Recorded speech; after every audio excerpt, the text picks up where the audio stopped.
Mario Logan, Carmel Mountain Ranch, Carmel Valley, Here.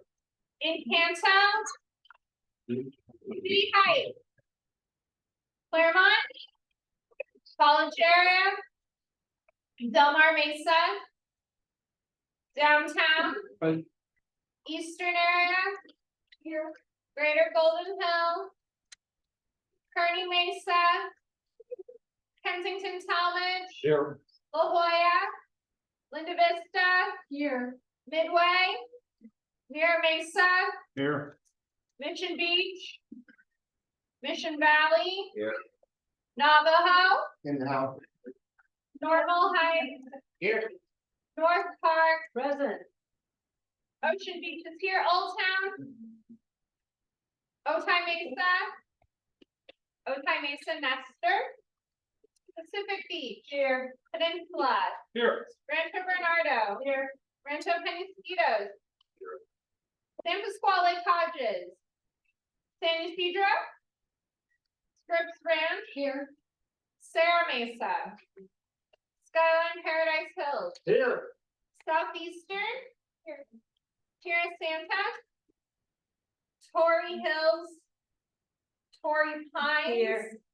Torrey Hills or Torrey Pines? Torrey. Torrey Pines, hi. University, Here. Uptown.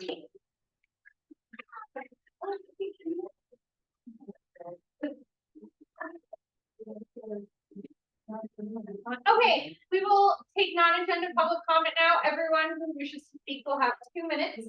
Once I start their timer, is there anyone wanting to make a non-agenda public comment? Okay, I'll start your 2 minutes when you start talking. Doreen Diaz-Pester, and I am from the Skyline Paradise Hill planning area, the neighborhood of Hamilton. I spoke last month, and I gave just a little bit of the problems that are going on. And I specifically want all of your planning groups to know the injustice of why the city has allowed all these violations, from election violations, monthly violations, Brown Act violations, Robert rules, council policy.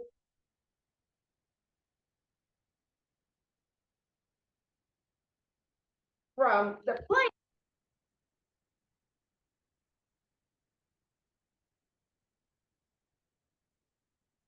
Trying to fight this stuff that's going on since September, and the planning department has done absolutely nothing. So basically, they cannot, and yes, this group had 4 people here at Skyline Paradise Hills, and they think it's all minorities. There were 3 Caucasians, 1 African American. There were 4 people on the board.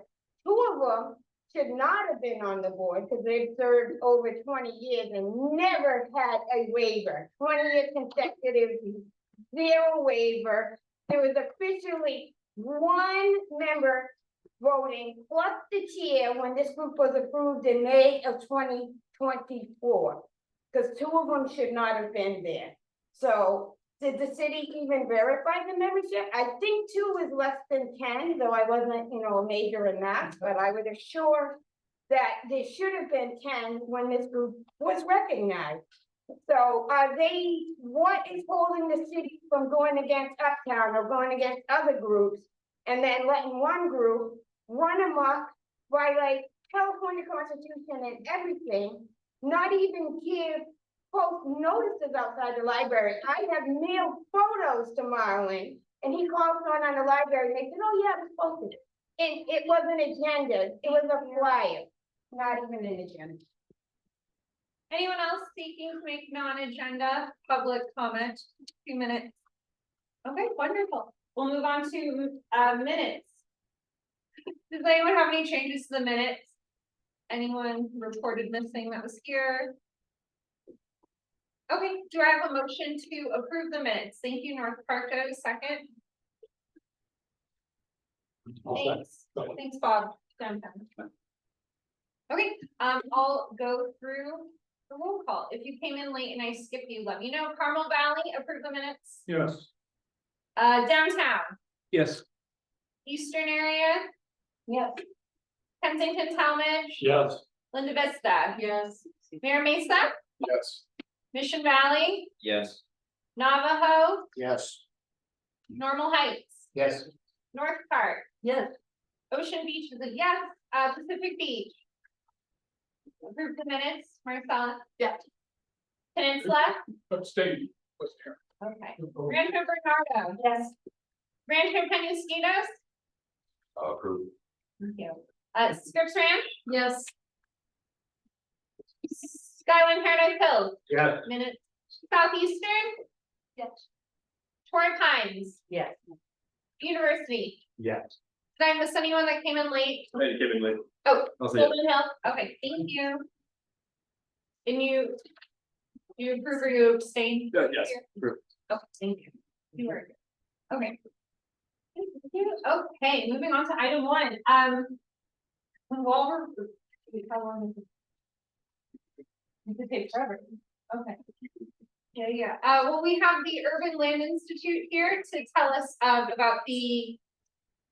Oh, you guys can talk, yeah. You have the floor. Yeah. It's that email that I sent out, remember guys? We are the email that was sent out. I think we have kind of a dog and pony show for the screen too, but while we're pulling that up, you're gonna be Vanna White tonight. I hope it's gonna work. I'd like to be, so.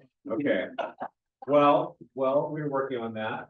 My name is Chris Clark. I'm the Executive Director of the Urban Land Institute. We represent the San Diego Tijuana chapter. I'm joined by Tatiana Perez, who's our manager of programs for our district. And if you could see the beautiful presentation that we put together, you would learn that we're here to talk to you about our urban plan program. And will come up soon, I'm sure. Luckily, I remember what I'm supposed to talk about. And so my part of this presentation is to learn a little bit about who we are as an organization. And then we're going to talk to you about an opportunity that we're hoping to promote to the members of your groups. And so the Urban Land Institute is, if you haven't heard of us, maybe I'll do a cheesy show of hands. Has anyone heard of ULI before? A couple, wonderful. We're a 501c3 nonprofit. We are the oldest and largest nonprofit focused on professional development for folks working in and around the built environment. We represent more than 45,000 members across the world. We have, I think, almost 90 district offices representing markets, cities throughout the globe. And we are very lucky to be the only district within ULI's global network that is binational. So we split members between San Diego and Toronto, Canada. Just kidding, it's Tijuana, Mexico. Throughout what we do, we really are a non-lobbying organization. Our mission is educational. So for folks that are professionals working in development or architecture, design, urban planning, we provide a number of programs focused on professional development for them, for people as young as university students up to very seasoned professionals. We also have a number of educational programs focused on non-real estate practitioners. So really trying to broaden understanding and awareness of issues related to the built environment, and hopefully finding some common ground between folks that want to plan and build things and the communities that they're working in. Which is all really good stuff, right? So I'm excited to be here to share a little bit about one of the programs that we are running in the San Diego district. And this is something that we've been working with student groups on for the past, I think, 2 years now, which is our urban plan program. And we are going to share it very soon. Right. But the really fun thing about this is that, you all are experts on your individual communities. And so in the case that we're talking about for this program, we're talking about a specific community that some of you may have heard of, which is the Elmwood district of the city of Yorktown. Has anyone been to Elmwood? Maybe not. It is fictional. So Elmwood is a district in a city a lot like, and in fact, based directly on Berkeley, California, and probably more of you have heard of and been to Berkeley. And the program that we're talking about, Urban Plan, is a hands-on project-based learning exercise that we offer a few different versions of, depending on the audience we're working with. So there's a student version up to an adult version. And it is a really great way to bring some concepts related to planning, design, development, and really get you all engaged in making decisions for this fictional community. So when the images do pop up, what I get to talk about is that unfortunately, in the city of Yorktown, there's been a really devastating fire in the city's historic district of Elmwood. And Elmwood is kind of your classic American Main Street. There's small businesses, there's a number of historic properties, there's a residential component.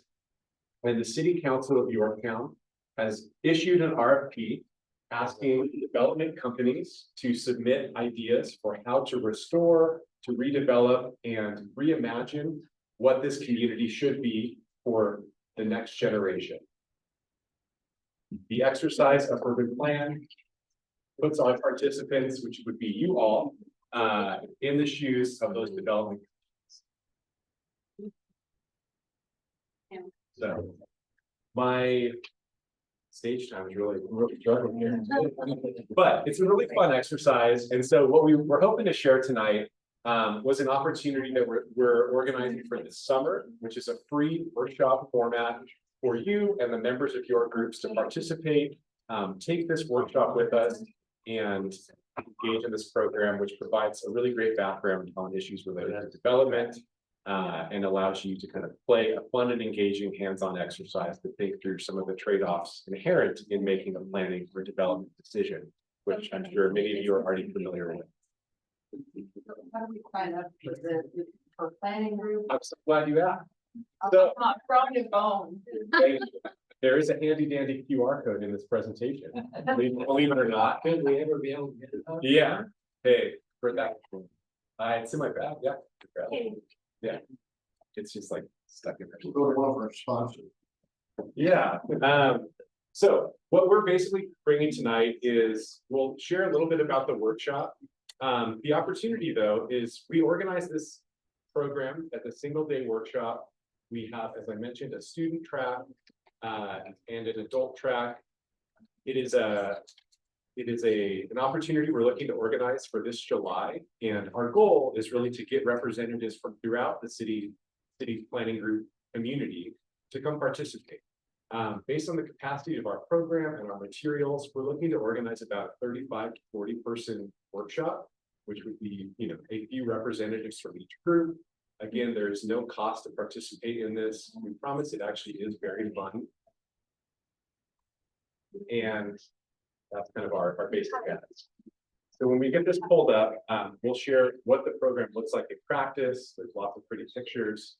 And really the ask is that if interested, we'd love to have this promoted to your membership. It is a really welcoming program that again is suited for really any age, and a great opportunity to hopefully, connect and share ideas with members serving in planning committees across the city. When you say any age, what would you say is ideal minimum though?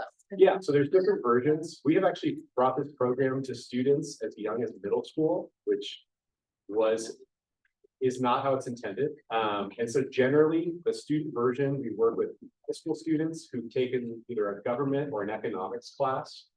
For classrooms, like for teachers that are bringing this into their class, there's some ways we tie the curriculum back to things they're learning on in those subjects. We do a university track, which is a little more intensive for students that are working in a specific major like planning or a real estate major or maybe something more business related, government.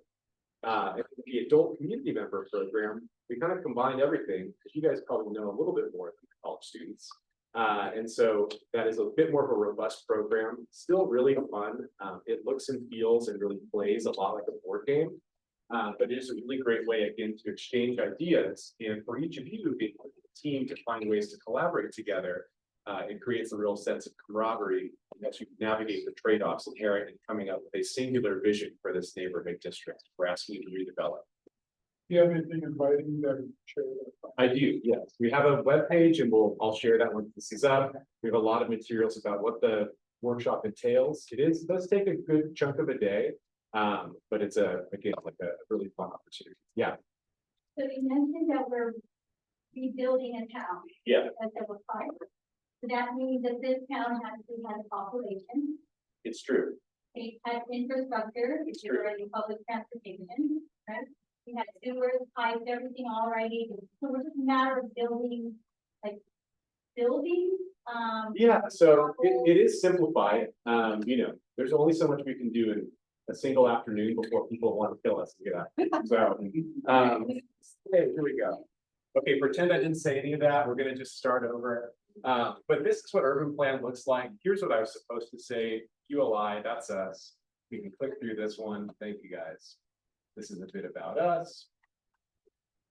Just say next slide. Next Next. slide. Next. Next. And so this is the Elmwood district. And it obviously, you know, many of you have visited this neighborhood, I'm sure. This is a Main Street community. And really what we're asking you to reconsider and redevelop is a 5.5 block site. So that's really where the bulk of the damage was done.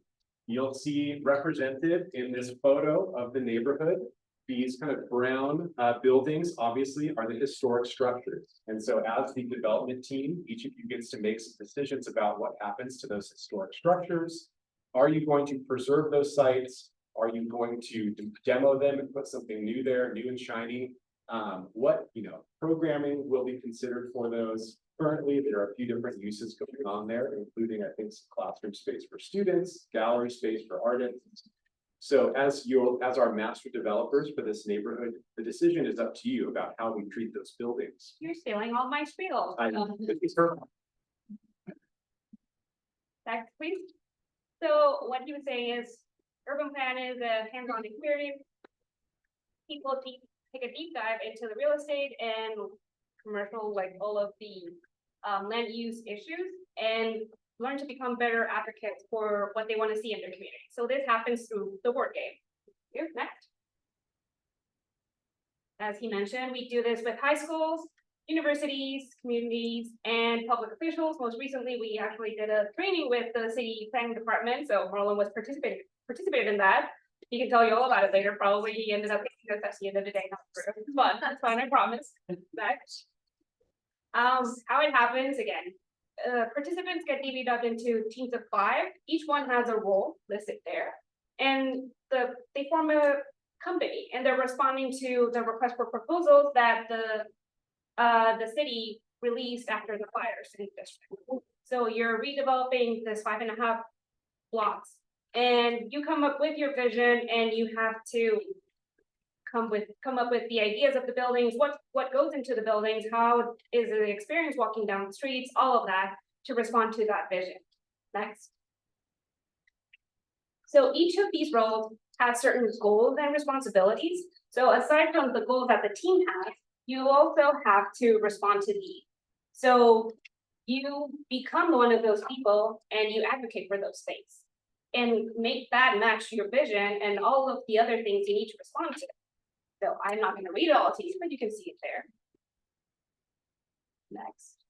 So much like what happens in real life, you have all these moving parts that need to happen in order to make our cities grow and make our cities change. And you have your vision. So how do you make those things balance out to match your vision? Next. We do this over the course of a day. So this is an overview of the process. You have time to build with your teams. Then you have certain times of the day where our members come in and review those projects with you, provide some feedback or just some questions about it. And then at the end of the day, you present it to the city council of your town. So if your plan gets selected, you get awarded the contract. So you're competing against the other teams.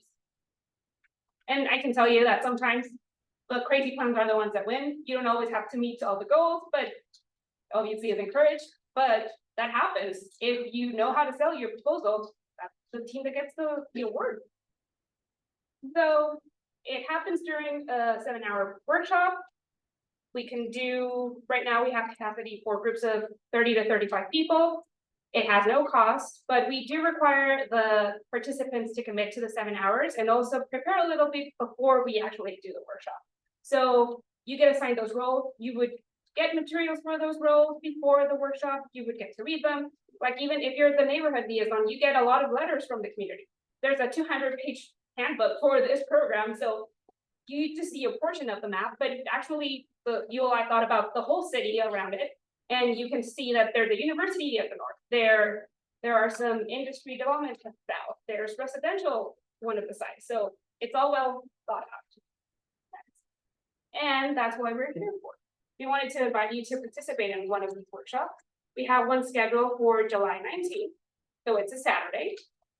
And we do encourage all of you, I'm assuming you all represent different community planning groups, to extend that invitation to the members of your group. We obviously cannot take all of you at once, but a good mix would be highly encouraged. So if anyone is interested, you can scan the QR code, and there's a form there that you can just complete, and that would give us your information to reach out to you once we reach our capacity. And that's it. We're happy to stick around and answer any questions. Again, we're shooting for the 19th of July.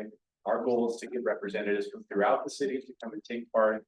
And we promise it really is fun. It's a really, if middle school can do it. Yes, sir. Will all this be done one day?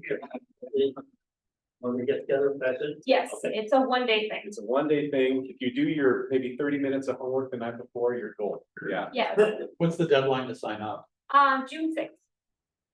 You tell the website, so you can go there. I'll send it out. Send the QR code out. Yeah. Where is it gonna be held? That's TBD, permit. We're gonna do our best to fit, depending on who signs up, we're gonna try and find something that's central. Maybe the city can help us out. We'll see. Yeah. Yes. Yes. Just, you mentioned that people on the board can join, what about just community members that maybe attend that group every day and?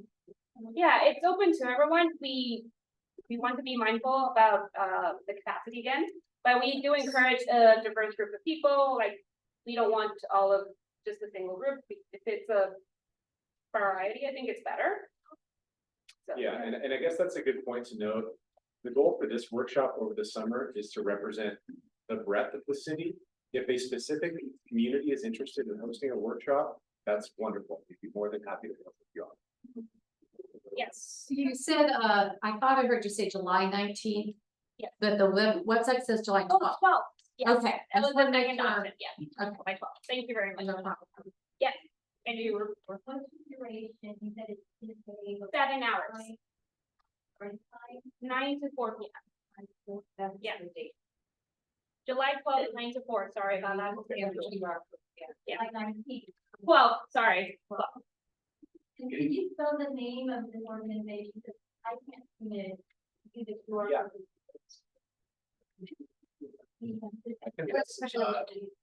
You mentioned the space and if there's a community that's interested, I would say that Normal Heights is very interested and we can host for Mid-City, to be Kensington, Talmadge and City Heights. We have a community center, its availability is a little crunched on schedule. So I'm wondering what kind of spaces would be useful. I mean, if we could get the back room at a restaurant or something like that. At the community center. Usually, again, since we work with teams, this is assuming we have 6 teams. So each team would need one of these tables just to have the site plan. So they need a little bit of room to spread around the table. And then by the end of the day, since we do have the city council presentation, we need to be able to gather in a room and just have those city council people come in and judge the presentation. A room like this is ideal. Yeah. Space where you can work in groups and it's space we can all get together. We might be able to finagle either the community center or the Normal Heights Church that's across the street. Wonderful. And in the pinch, we can head to the wine and meet all that. There you go. Yeah. Which begs the question, you mentioned working lunch, what's the dessert? Well, we both really enjoy lunch, so we'll pick something good, but yeah, it kind of depends on where we're at. We'll find something hopefully local that we can get for the group. Yeah. So that's included in the price of spending the day with us and playing with Legos. Yeah, can't eat that. So I'll leave some cards behind and I know we can send out the information, but if anyone has questions. I'll send it out to everyone in our follow-up email. Okay, thank you guys. Thank you guys. Thanks for having.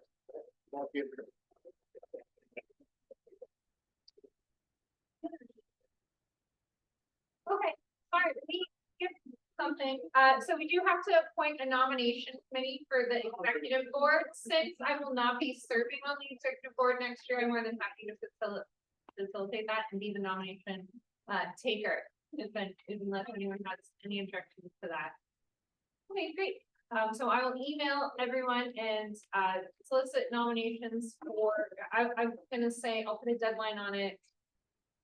I want everyone to know who the nominees are before the next meeting and vote.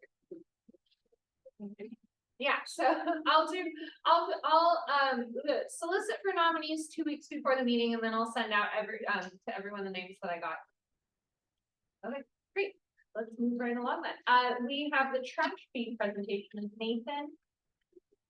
Nathan Homer. Warner.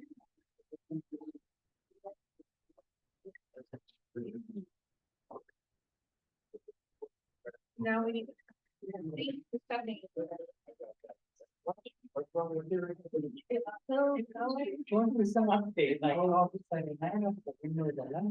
is a second to pull up your presentation. Oh, okay, all right. We get it there, right.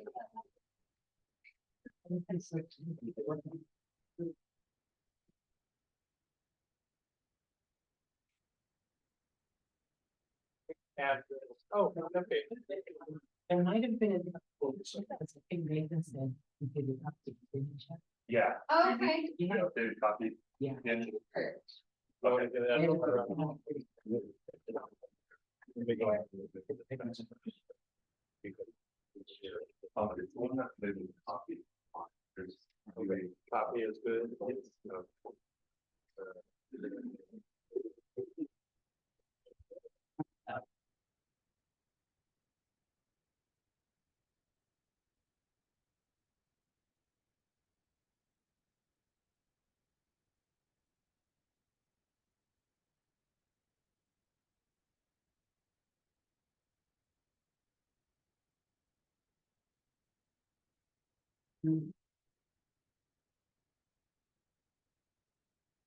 Copy is the one you want.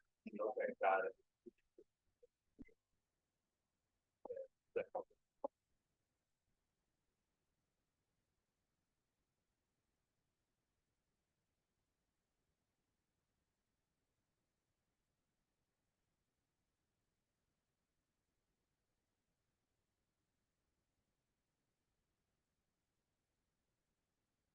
Hi, everyone. My name is Nathan Homer, and I'm a senior analyst with the Environmental Services Department, and I'm joined by. I'm Leah Jackson. I'm assistant management analyst at ESD. I'll be over in the corner taking notes, and I'm here to answer questions. So, So just by show of hands, who here is familiar with Measure B? Okay. Good to see. First slide, please. So to give a little background on what I'll be going over tonight. First, I'll be discussing the timeline. I'll give an overview of our collection services department. I will give a summary of our outreach and engagement efforts so far. I'll discuss the operational efficiency analysis. Then we will go over the proposed collection services, proposed fee schedule, financial assistance program, and our next steps. So to give a timeline, Measure B passed in November 2022. After that, we began our implementation and planning phase from December 2022 to March 2024. We then began our operational efficiency analysis in March 2024, and that concluded in October 2024. Our first round of community outreach and engagement began in July, and that went to September 2024. We provided updates to the IBA and City Council in October and December. We then began our second round of community outreach and engagement in November 2024, and that went through February 2025. We provided updates to the IBA and City Council in January to March 2025. Then we initiated the Prop 218 process with the Environment Committee on February 13th, 2025. And we did our third round of outreach and engagement from February to June 2025. And we recently had our first hearing at City Council on April 14th. And below here, you can see some of the goals of the operational efficiency analysis.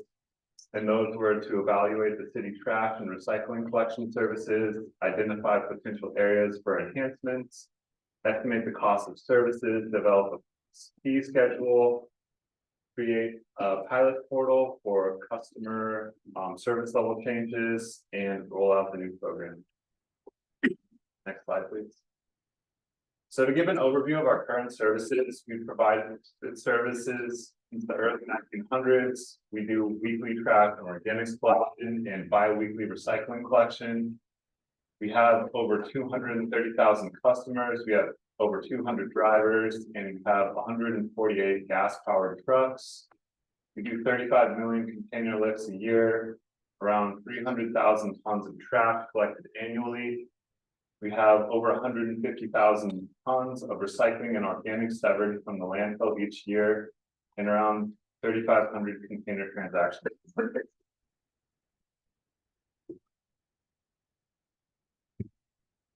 So this slide gives an overview of our 3 rounds of community outreach and engagement. In our first round, our objective was to provide background on the project, invite insights from residents regarding our current services and potential enhancements.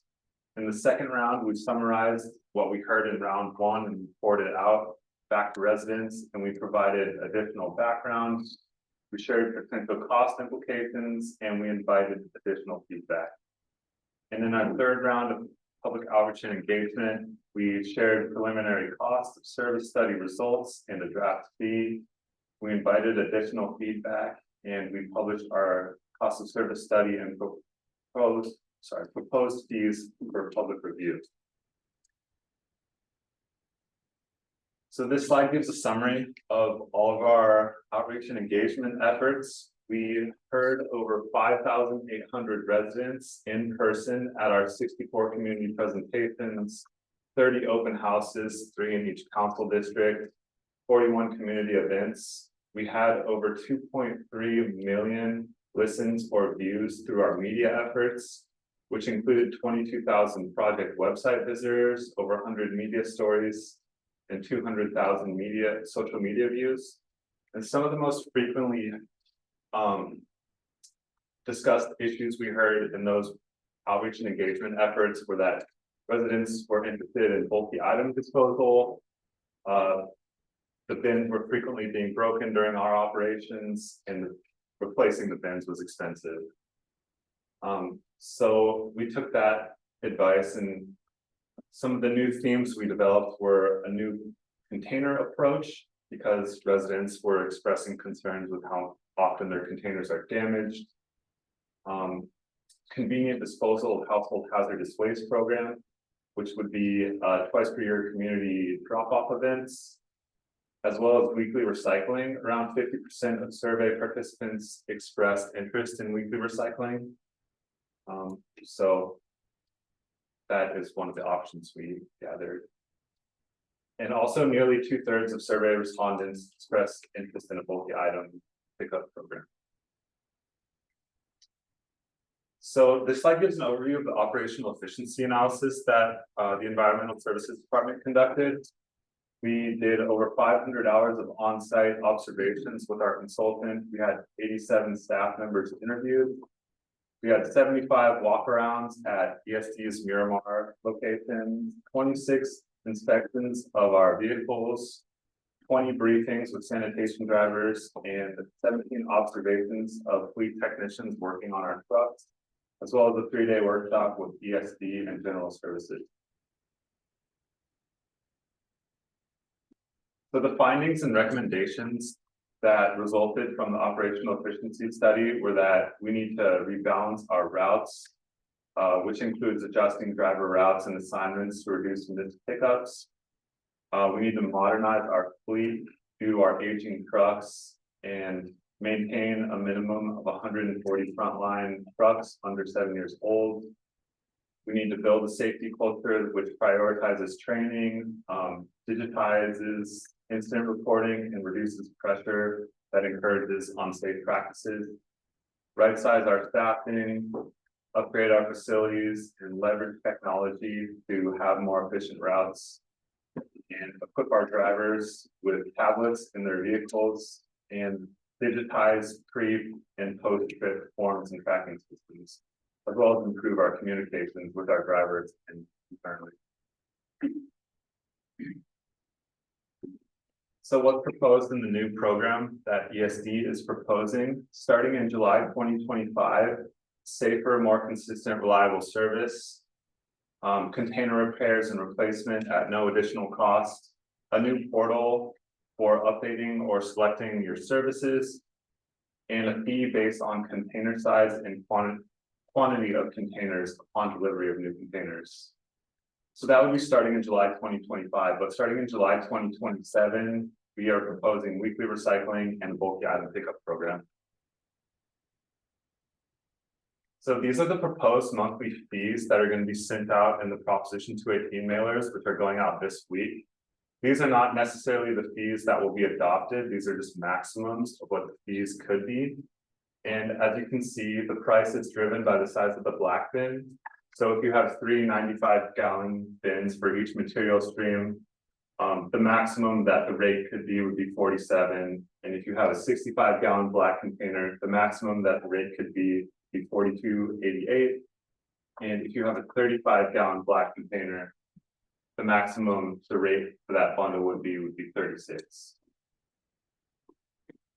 And below here are the additional container pricing. Next slide, please. So based off the show trends, a lot of you are already familiar with Measure B. So maybe you saw that preliminary $53 number earlier in February. And you might be wondering what happened to bring the number from 53 to 47. And what happened was we completed model quality assurance, just reviewing all of our numbers, all of our projections, and trying to get things as accurate as possible. We were able to reduce costs by doing that process. We removed the community cleanups from the fee, and we applied revenue from the container fund because we'll no longer be charging for containers for closing out our container fund, moving that fund balance to support the rate. So we're also proposing a financial assistance program alongside of all of these updates, and the potential criteria for acceptance would be enrollment in an existing program, 2 years of unpaid property taxes, and standalone household salary requirements. And the potential funding sources for this program would be the general fund, contributions, or other to be determined sources. So how the services changed. I kind of already walked through this, but starting in July 2025, we're going to have upgrades for more reliable service, a new online portal, and no more fees for container repairs, replacements, and delivery. Starting in July 2026, we're going to have new recycling bins and trash bins with RFID readers delivered to all customers. And then starting in July 2027, curbside bulky item pickup program and weekly recycling. So our next steps, the week of April 20th, which is this week, the Prop 218 notices will be mailed out starting a 45-day protest period. So what that entails is all of our customers will be receiving a notice in the mail where they'll be able to vote on the fee. And after 45 days, City Clerk's office will count all of those votes. April through June, we will review additional opportunities to reduce the fee further using the idea report prior to June 9th, which is our final council hearing. Then on June 9th, the public hearing, count protests and consider adoption of proposed fee. June 24th, public hearing to consider report of proposed fees to be collected on the tax roll. And then July 1st would be the earliest that the fees could go into effect. Thank you for your time. I'm happy to answer any questions. Yes. One thing I'm not clear on is that if you don't pay the trash fee, does that attach to your property tax bill? Yeah, so it'll be on your property tax fee, so you will get late fees through the county. So they can sell your property, you don't pay the trash. with a lien on it and sell it. Well, if you're 5 years delinquent, that's when you start to have issues. Yeah, my late wife bought this in Elkhorn and defeated it precisely for that reason. Because of the danger, because it establishes a very dangerous precedent whereby other service fees will attach to the property. Thank you. Guy? Yeah. Question number one is, what are we gonna do with the old trash cans that the town gave us? Those will be collected and recycled. I mean, are you guys gonna take them away or what? Mhm, Okay. yeah, And I went out to check on my cans and I realized I never got a blue trash can. How the hell were those distributed? you never got a blue bin ever? No, truthfully, I have the brand new black can that was issued years and years ago, sitting in the pool shed, unused, and I have the green one sitting unused. I don't use those damn things, okay? And why we have to have community cleanup is beyond me. Every time I come up to a meeting here, I pass 1, 2, 3, 4 trucks with big signs on them that take care of that kind of stuff individually. So I don't understand why we're having community cleanups, except that, oh, it's obviously for the lazy people who don't care. You know, It's also an. and then the third thing I wanna ask you is, how many kilowatt hours of electricity are done with the disposal of our trash? You have no idea, do you? I could not answer the top of my head. I'm gonna give you this article on how this is done somewhere else, where the trash from the municipality is turned into electricity. And that's where we really need to be going. Okay, I'll start with the first one. If you want to, I will give you this to take back to the office. okay, if you'd like a blue bin, you could call us and we can I schedule. don't want another damn thing. Okay, You're cluttering up my yard. and the second one was, why are we doing the community drop off events? We wanted to give people an opportunity to drop off their household hazardous waste, like light bulbs, and keep all of that out of the landfill. That's different from bulk items, though. It I is. keep referring to bulk items. Oh, the bulky item programs, why did we decide to close that? Say again? Are you asking why we decided to close the bulky item program? Why the bulky item program, why? Why? Because it's out there in the world right now. Without the city's involvement, we don't have to provide quote unquote free programs around the damn city because many of our inhabitants are too damn lazy to get rid of it, or too cheap to get rid of their stuff themselves. And two, I'm not gonna go there. And they don't think about donating their good stuff, semi-good stuff, to Goodwill, so it can be recirculated against people who have a lot of money in there. And that's my take on what's been going on for years. Rancho, I'm gonna go with board members and then I'll come. Rancho Bernardo. Can you explain to us why the city did not consider evaluating the costs if we had a contractor do it? Like every other city in the county does, and they have much lower rates, and they have 3 to 5 bulky pickups a year or more, so it seems like it's a better deal if we use one of those companies. In the city's municipal code, the city is required to pick up trash at least once a week from eligible households. So that's why we didn't pursue contracting the services out. But couldn't we change the municipal? It could be changed, yeah. It would save everyone a lot of money. And the other issue is with your table that you provide with the cost. On the July 1, 2025 table, you shouldn't be showing a cost for option 1 and option 2 because they aren't relevant that year according to the small footnote at the bottom. So the first year, everybody will be paying $47.59, and that should be really clear to the public as they're voting on it. That's good feedback, thank you. Eastern area. What's the purpose for monitoring cans? I mean, people don't necessarily like the traffic signal lights now that the police are using. I can't imagine that a lot of people are really real happy about monitoring cans. So what's the purpose? The reason why we're putting RFID readers in all the cans is because one, it will help us improve our data.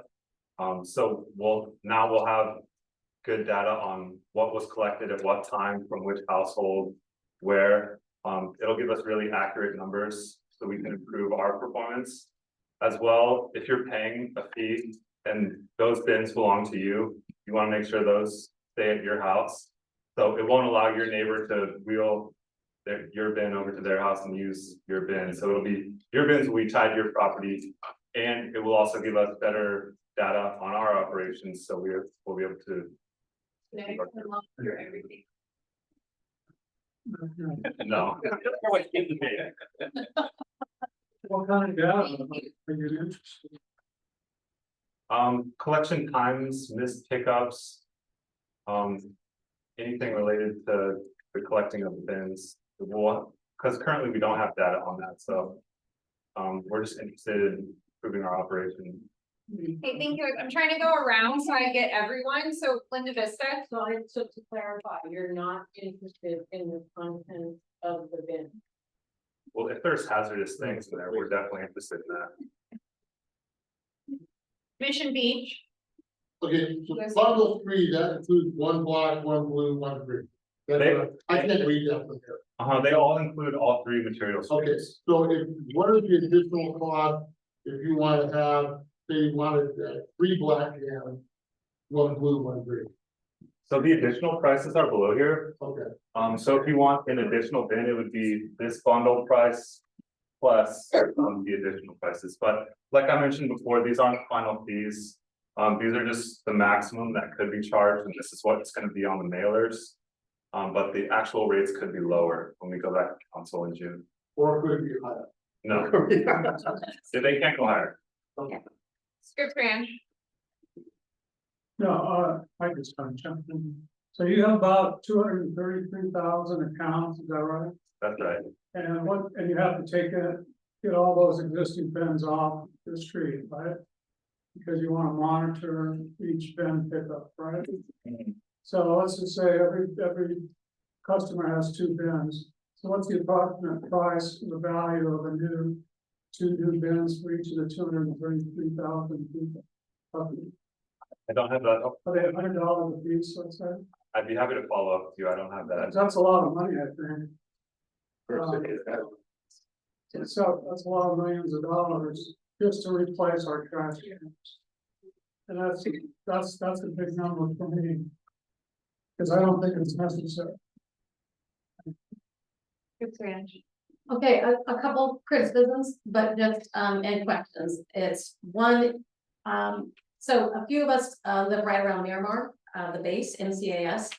And so we have, folks that go onto the base and get reports from what the base operations are doing. One of those operations is they're collecting methane gas from the Miramar landfill and producing energy on the base and other things for the base. Is there a relationship with the city of San Diego and the federal government providing revenue from the federal government for getting the gases off of the Miramar landfill? And if there is, was that revenue taken into consideration when going through the cost surveys? That's one question. Or critique, I'm not sure. And I'm not sure if that's something you would even have. I wasn't, if it's in the cost survey study or not, is that relationship in there? Are you aware of it? We do rent the property from the federal government. But as far as the other part of that question, I could follow up with you on that. Okay, thank you. And then the next is there any concern for legal action because the bill that was passed, Measure B 2022, because those numbers were very, very low in comparison to what actually came out? The concern was, and I heard it straight from the city auditor, that basically what happened is you had the wrong information that went on to the fine print when we voted for this or against it, however it was done. So the question is that there's an appearance this is a bait and switch because there was wrong information. The auditor said you guys based it on a 280,000 property owners and they were mistaken. It was really only 233,000. Now that's one reason that the prices went up, along with other information you guys have discovered in the last few years. The frustration and problem we've had in our planning group that we've all discussed and sent a letter in to the city regarding this is the fact that with that idea of it being a potential, I don't want to say bait and switch, but it just seems it's very, very misleading And I don't see how we can now approve something that was only passed by less than 51%, just barely 51% of the ballots from the whole city in the first place. So that's a critique. And lastly, I think that, you answered it, you're sending out the notices this week, and they're gonna arrive by Friday, right? Because Friday's 45 days. Yep. And they're an 8-page, 6-page notice. And at the very bottom on the 6th page is the notification on there. And people can return that, but also can people, if they misplaced it, accidentally threw it away, can they write in Yeah. a physical and send it in as long as they have all the information that contains their parcel information? Yes, so as long as you know your parcel number, there's instructions online how to, if you lose the mailer, how to mail in your own piece of paper. Okay, great. Thank you. You're welcome. Thank you. Addressing cost of service study, my concern is that based on your handout here, the study only includes you or your organization, but not the markets. Now, a good study is a market study. In other words, it's a competitive study. You're comparing yourself against the market. What's ADCO doing? What's Waste Management doing? What's Republic doing? Their costs per whatever the measurable unit is that you're using. It's not here. It leaves me in the dark. I can't. There's nothing to compare your analysis. You're comparing your analysis with your analysis. It's circular. It's self-serving. You're actually, a big part of this operational study did involve benchmarking against other California cities as far as their prices and services. So that was a big consideration. All. How did you all stack up? Because I don't see it here. I'm not. What exactly are you looking at? I'm looking at the attachment to the agenda. I'm just looking to see how your services stack up with competitive services within the city and the county. And just a competitive market survey. How do you stack up against the market? Yeah, we compared all of our service offerings as far as like our frequency of pickups programs we offer to other agencies. So we were considering that. Other agencies, meaning ADCO, Waste Management. Well, other cities and other jurisdictions. Well, I want to see, I mean, I don't want to be redundant or I don't want to be antagonistic either, but there's got to be some level of competitive market analysis, both in the private sector and the public sector. I mean, if you have some comps, I call them comps. I don't call them, roughly speaking, but there needs to be, you can't compare yourself just against, another public agency. I mean, private sector too. How do your services stack up cost-wise against everyone else? And it should be transparent. Everybody in this room should know that hypothetically, you're charging so much a container per week. And what's Waste Management charging? What's ADCO charging? What's Republic charging? How do those figures stack up? Are you picking up full trash cans, partial trash cans? Are you picking it up by the pound? A lot of companies have scales on their pickup arms, if you will. The cost of service study is available online, and there is a section in there about the benchmarking we did. Okay, but I mean, we came here tonight to gather together to talk about this. This should be with us here tonight. We should be able to readily be able to interact with each other. Measuring what you're providing, whatever your units of measurement are. We should be able to see this tonight, not say, hey, I showed up tonight, but hey, it's over on the internet. That's not fair. I can help a little bit to answer that question. There was investigator journal done here on Voice San Diego that has some of the trash feeds in the county and in similar sized cities around the state. Sin kind of falls in the middle where they're more expensive than areas in the county, like La Mesa, which is a $27 fee, Tula, which has a $36 fee. They're cheaper than Long Beach for $67. SF has $120, and then San Jose has the highest since it went to 60. We need 53 or it's 47 now. And that's all on Voice's page. I can email to Andrea last hour if you want. The other thing is commercial pickups don't do individual cans, they do dumpsters. Sure. So there's not really a way to compare what EDCO or Waste Management are. Well, there is. Cities, yeah. So the median monthly fee of the 12 local cities is $32. Okay, thank you. Paul, do you have any comments? Sure, I'm gonna give you some softball play. I'm wondering how you'll handle the initial demands for, the containers, because there's a lot of damaged containers out there that are, what we call Frankenstein back together. And so I imagine the initial demand is gonna be huge, so is there like, rotate through the city or have some sort of schedule? Yeah, so there will be a staggered rollout based on collection days. So we will be staggering that, but all customers will receive new black and blue containers. So we're trying to get rid of all those Frankenstein containers. Right, and the green ones are already pretty new, so that we're good there. So yeah, we're not replacing them. My next question is kind of multifaceted. It's about low waste stream users. Our house puts out a very low waste stream for a variety of reasons. Sometimes we don't even pull a trash container to the curb because it's just not worth it. And we're currently using 35, 65, 65. Is there a bundle for that, or would that just be made up from the schedules below? You said you have a 35 black, right? We have 35 black and then a 65 for our two. So the price is determined by the size of the black bin, but you will have the option to size down your other containers.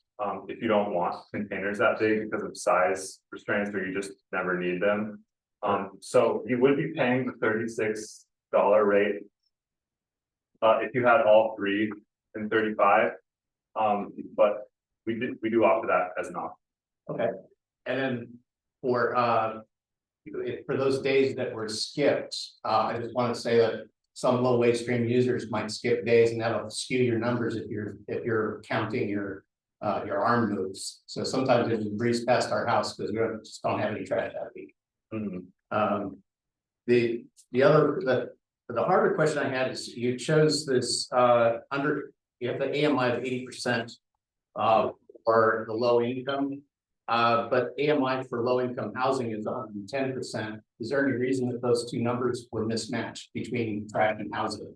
It's not really a question you'd be able to answer. Can you go back to the financial assistance slide? You know which one? It's the one that had like 3 big bars on it. Yeah. Towards the end. This one. Yeah, so here it says less than 80% of AMI. But the low income housing is usually 110% of AMI. So you've got kind of disconnect between those who consider themselves in low income housing, but would not qualify for low income trash picking. Is there any thought of aligning those two numbers that you could? That's not something I can answer off the top of my head, but I'd be happy to follow up with you. Okay. That's all I have. Thank you. Thank you. Here's Santa. So I'm gonna go just a couple things for that. I think the ways to replace some people's bins that might not need them. To pick them up, get rid of them, pay for a new bin, my black bin, all three of my bins are fine. So I would be fine waiting until instead of wasting and creating more recycling. Just continue using them to save the city's money. We're definitely spending more money than the other communities around San Diego. Their median is 32, it's not an idle estimate. With about 50% more, it's definitely more than we voted on. I know at least one city council member voted against this because of that. Big names back there. Yeah, so those are just my concerns. I think we're wasting a little bit more money than we should be, and maybe having people opt in to replace their containers if they are taped together, but save the city some money and wait. I don't think the RFID is more important than the wasting of everybody's money when they break, change, because you're still not going to collect everybody's crap every week. So that's all I have. Golden Hill. I have a couple of questions. First was SDG&E and the City Water Department don't pause service for delinquent customers just for safety reasons. Will this also apply where it's like if a delinquent customer not paying, will there be no cut in service while they're getting back on track? Yeah, it creates a public safety hazard. Okay, good. And then I saw in the original presentation that was emailed to us, and I don't think I saw it in the updated one, a financial assistance program. Can you just kind of elaborate on that a little bit more? On how the program would work or what? Yeah, like it qualifies for it, and I saw a $3 million budget was estimated to be able to support it? Is that like an annual thing or just the beginning? It would be an annual $3 million. That would have to come from a source other than the rates because we can't have a subset of customers benefiting from all the other customers. So that's gonna have to come from another funding source, but it would be an annual $3 million to fund that. We are still considering eligibility for that. Okay. Some of the things we are considering would be salary requirements, would just be like X amount. If your household makes X amount per year, you would qualify. Enrollment in an existing program, or at least 2 consecutive years of non-payment. Okay. We're still ironing out. Yeah. Thank you. Mary. The stat here about 300,000 tons of trash and out of that, 150,000 tons of recycling. Does that mean that half of the 300,000 is going to recycling, or is it 300,000 of trash and 150,000 of recycling? Let me look at the slide again. It's before this one, I believe. It's an overview of our collection services. Yeah, this one. Yeah. The traffic or the things, this number is what you're talking about? Yeah, well, the two, I mean, is it, so it's 450,000 total, 150 is recycling? Oh, this is just the trash, and this is Okay. just the organics and recycling. Okay. Yeah, so I guess if you want to add them together, it's 450. And then Councilman Hentley was at our planning group yesterday and was talking about, you know, the future of Miramar. So was there any sort of study that goes into like, how much longer are we gonna be able to keep putting stuff in Miramar landfill? Well, I can't say time is running out. There's no exact date yet, but that's one of the reasons why we want to switch to weekly recycling, is to try to divert as much as we can out of the landfill and prolong the use, because once Miramar closes, then we have to figure out another place to haul our trash. That's the problem that you're working on, right? They're not gonna wait until like the last minute. Yeah. Downtown. I thank you. Just a quick comment. I'd like to see more and more education regarding use of these containers, compostable bags, you know, what do we do with batteries and light bulb type? Education is so important because even downtown where we pay for all our trash and have it forever, it's education. Yeah, we totally agree. That's why we're starting an education campaign soon to help customers know what goes where into which bin and what's recyclable, what's not, how to compost, that sort of thing. That was a feedback point we received a lot in our community outreach and engagement, that people wanted more education. So that's something we're going to implement as well. Thank you. David. A comment first. Putting this on the property tax, besides putting homes at risk, will create chaos in people's escrow calculations over the next few years, where people's monthly payments will gyrate wildly as assessments are added on unexpectedly, taken off, reduced. It's going to create chaos for a lot of mortgage payers. I understand the stated reason for weekly recycling. I just don't believe it. I think there will be no change in how much is recycled by going to a weekly recycling. I think the people who recycle every other week will just put in out the same amount as they do now. I know there was an example made of, you know, cardboard left out in the rain. I mean, other than maybe at Christmas, you want to do a double weekly recycling over a 2-week period. But I think the amount that will actually be diverted for the $10 to $12 million it will cost for that is not, the juice is not worth the squeeze. So to that point, in a few years, will a survey be done to calculate how much extra recycling was diverted for weekly recycling to see if the juice was worth the squeeze? Yes, when we did the green bin rollout for SB 1383 a few years ago, there was a direct correlation between diversion and what was going into the landfill. So we do capture all that data. And I do believe you on that, because green waste attracts bugs. The recycling is now is food free, so it does not attract bugs. So there's a built-in incentive for the people to get that green waste out every time they collect it. All right, thank you. Thank you. Yeah, quick question about the size of the organic bin.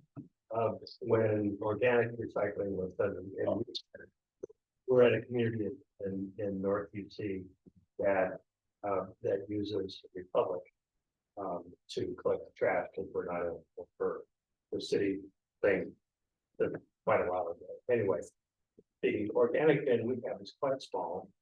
I think it's closer to the 35. With the small bin, I notice all of your examples of organic bins are with like 65s in the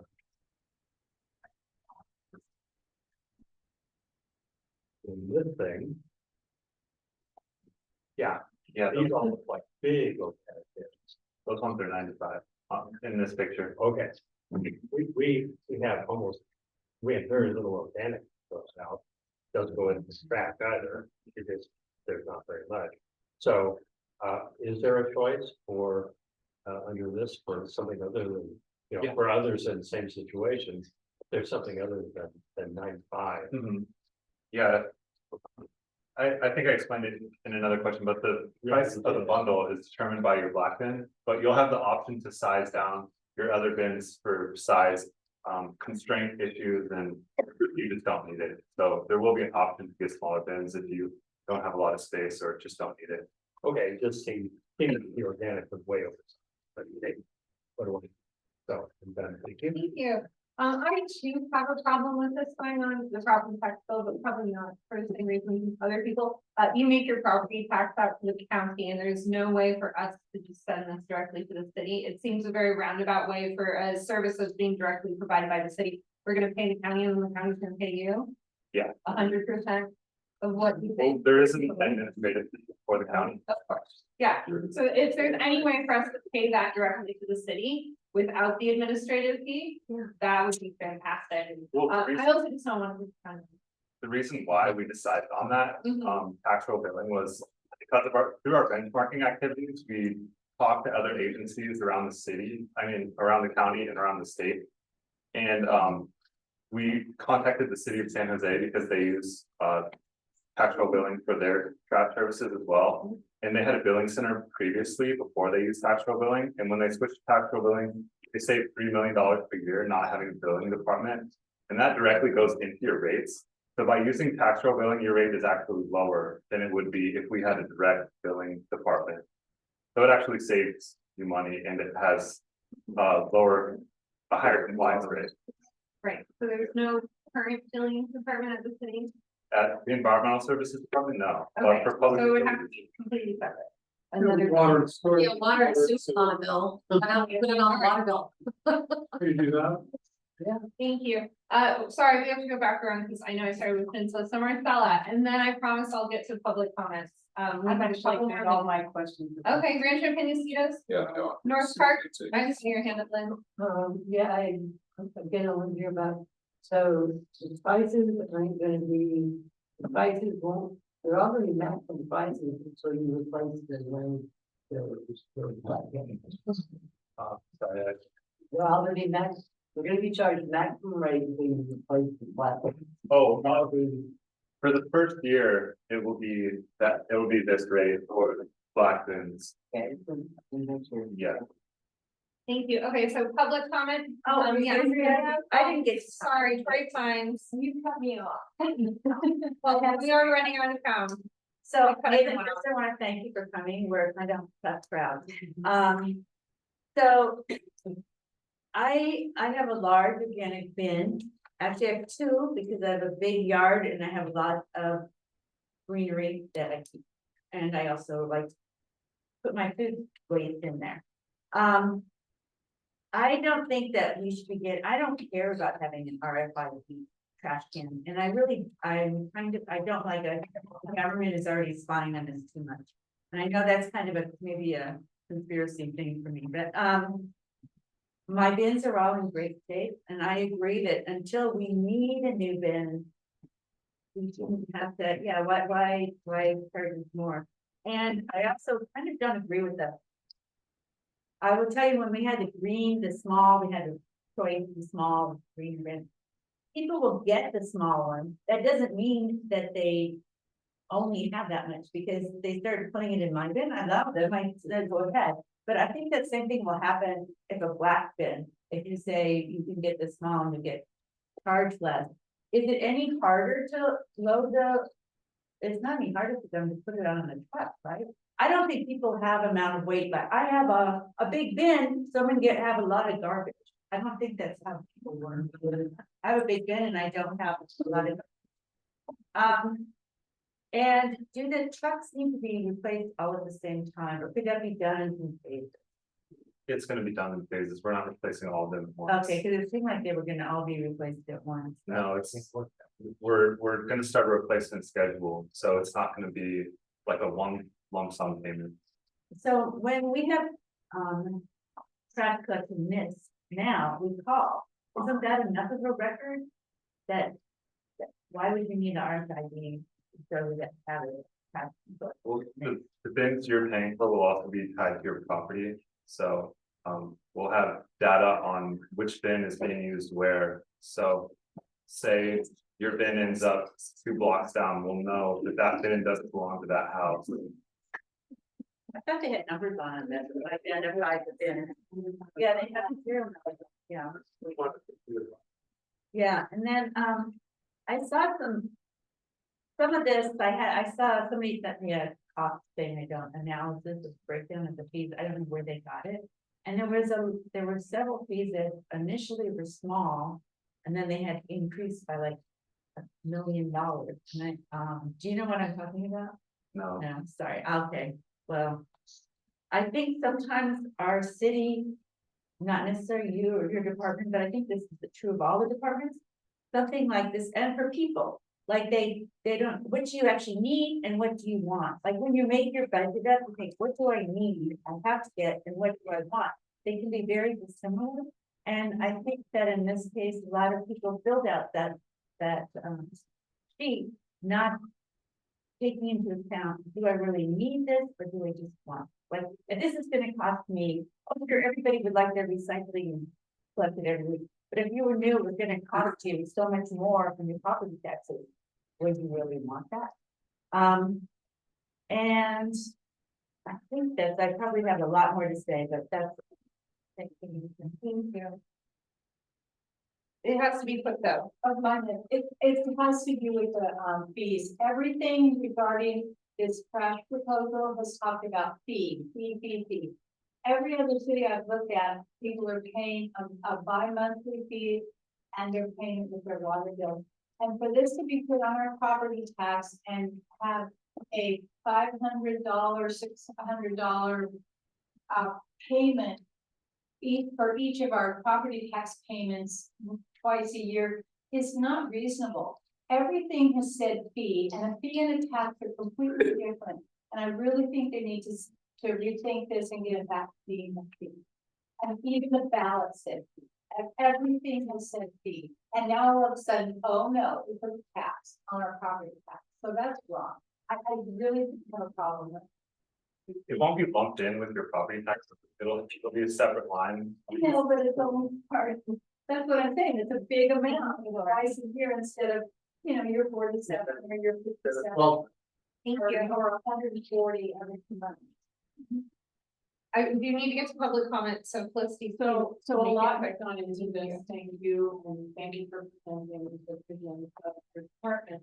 My question is how does that?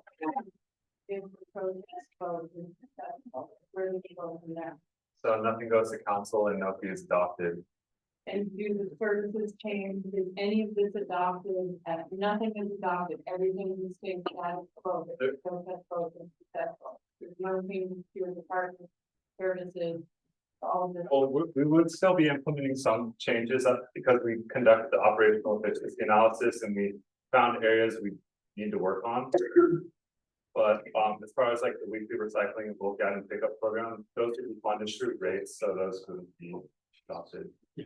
So there would be some. But there would be enhancements to service and reliability as a result of the operational efficiency study, regardless of the fee passing. Okay, so protest vote successful, we still see enhanced services. That's Thank you. correct. Thank you. Okay, the gentleman in the red shirt in the back. Thank you. Thank you for that question. Is there probably a crazy idea that RFID going out instead of a whole new trash can from the chip to the residents and having them do it on the phone? That had been considered. Or just replacing the lid, anyway, a cost saving idea perhaps? And then I didn't get to see the numbers of drugs, like how many new drugs were coming to the city? Can you go back to that? And then follow-on question, are those trucks going to include some way to measure the weight of the tip?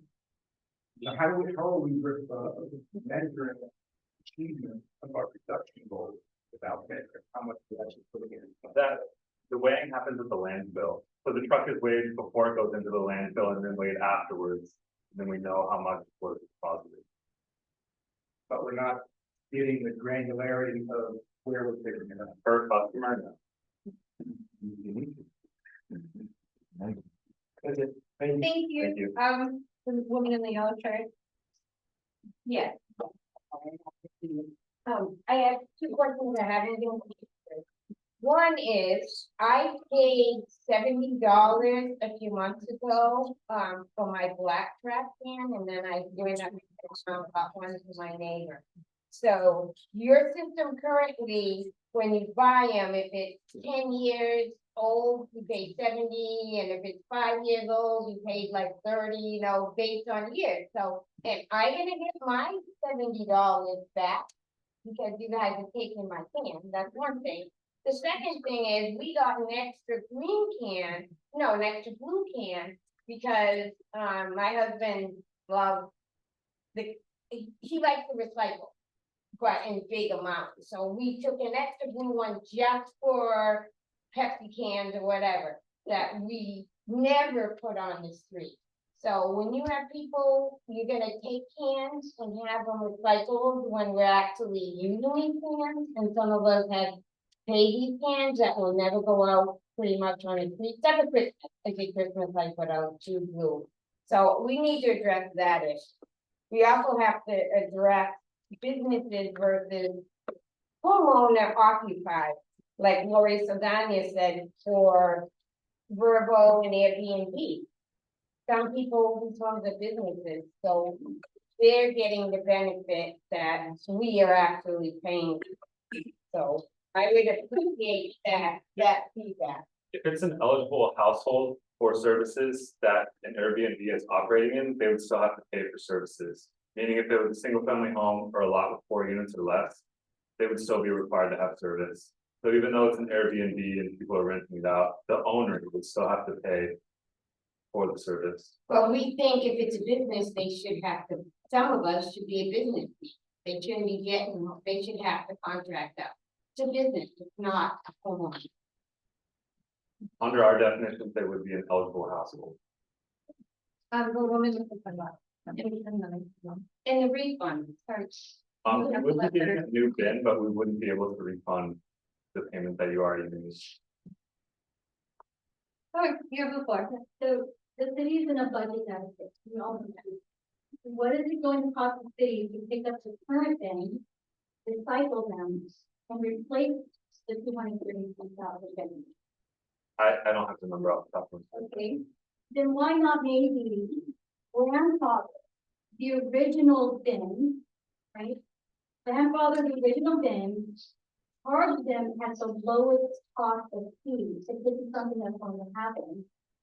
And then until they need to actually be replaced with the new cost.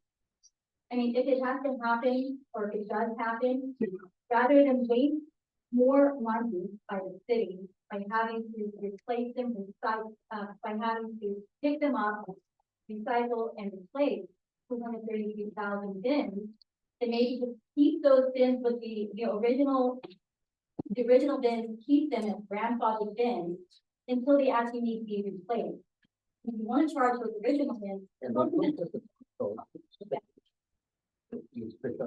Yeah, thank you for your feedback. Thank you. Yep, and I see. Yep, you can go. You have the floor. First, let me thank you for coming here to check this out. It's gonna make it perfect, it's a program. Maybe I missed it, but in terms of the protest though, did you mention that if a protest is not sent in, it's counted as a yes, you approve? Okay. Did you mention that? I think it's, And did you mention 130, they're talking about hiring 130 new employees while they're laying off in the city? Our department's not laying off. No, but you're talking about hiring 130, up to 130 employees for this program. And in terms of the new trucks and the new bins, I've been attending the city council. One of the major reasons for the new bins and these new trucks is the computer stuff. And one of the rationale was a lot of people call up and say, my trash wasn't picked up. Do you know if the study distinguish between the real malfeasance of the trash people, or if the customers just fail to pick up, put the trash out? Because that's one of the main reasons for all the computer stuff when you trash trucks. You don't know. I can follow up with you. No, it's okay. I'm just follow up with you. Something else in terms of the benchmarking, the gentleman over here was talking about the competition. My recollection is the city and the study was compared to other cities, other public entities. But the constitutional provision is the Constitution that was in Prop 218. Reads in part, no fee or charge may be imposed for general governmental services, including blah, blah, blah, where the service is available to the public at large, substantially the same manner as it is the property owners. I don't think the city did that.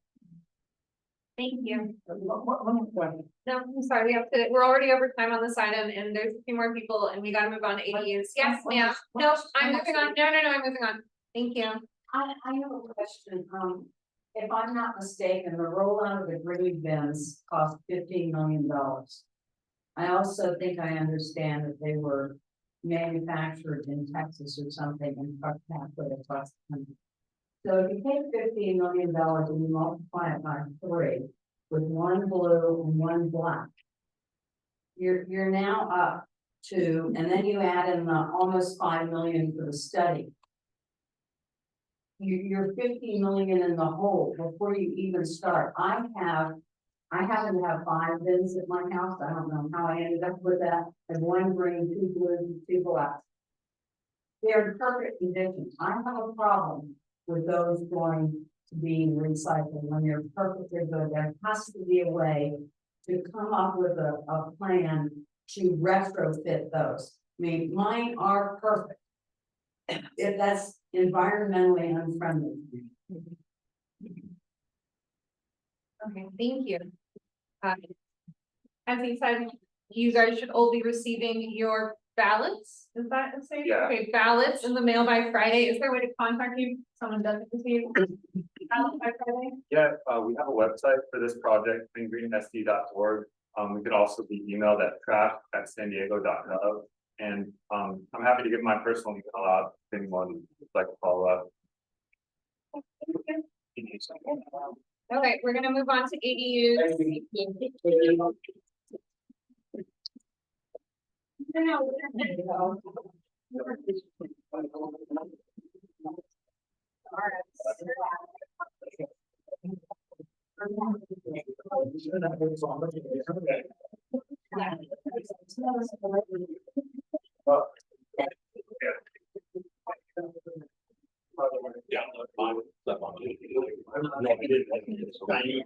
Okay.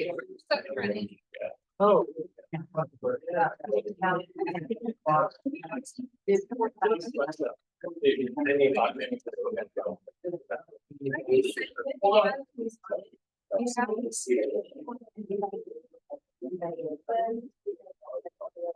Marlon was the first person to tell me that was wrong.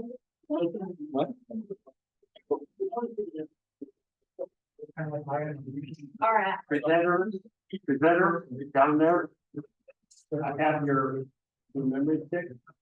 Environmental services. Hey. Oh, environmental. Thank you.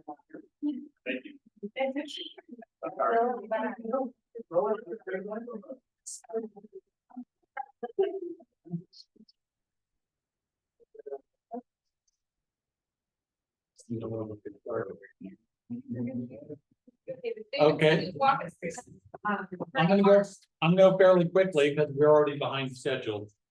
First off, I hope you read it before tonight. Our proposal of the ADU committee is to sunset the ADU voting program at the end of the housing element. And with the new housing element, re-justify it depending on what the situation is in 2029. When it comes to the density and quantity on the lot, our thought is 4 means 4. That was the starting point for SB 9.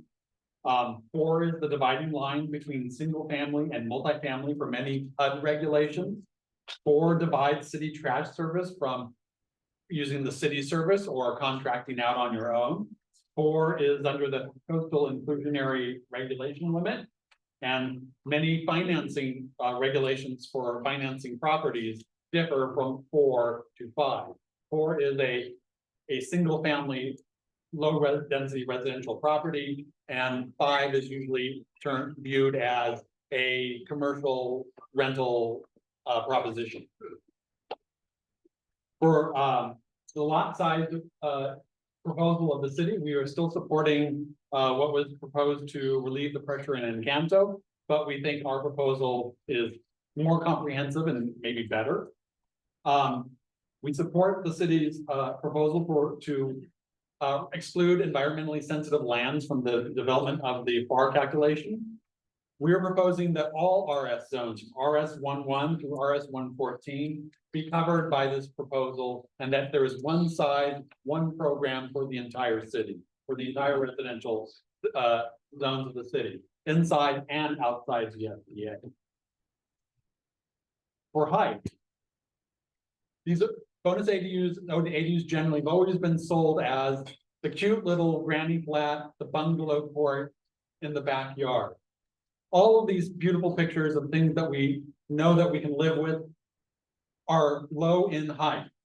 And so the state allows a 16 to 18 foot height limit, and we say go with the state regulation for 16 to 18 feet, 25 feet when it's attached to an existing house. Stories, 2 stories, you're fit 2 stories into 18 feet, might be a loft and an attic or something like that. Maybe you'll be digging down a little bit. Square feet, the state rules apply. Setbacks, 4 feet side and rear setbacks, no change to the street side yard setbacks. Private and exterior space and common open space. So currently, RM zoning requires exterior private space and common open space if you're building an apartment building. Those amenities are not required of the bonus ADU program. They're actually treating us, the single family zones, worse than they would an RM zoned lot.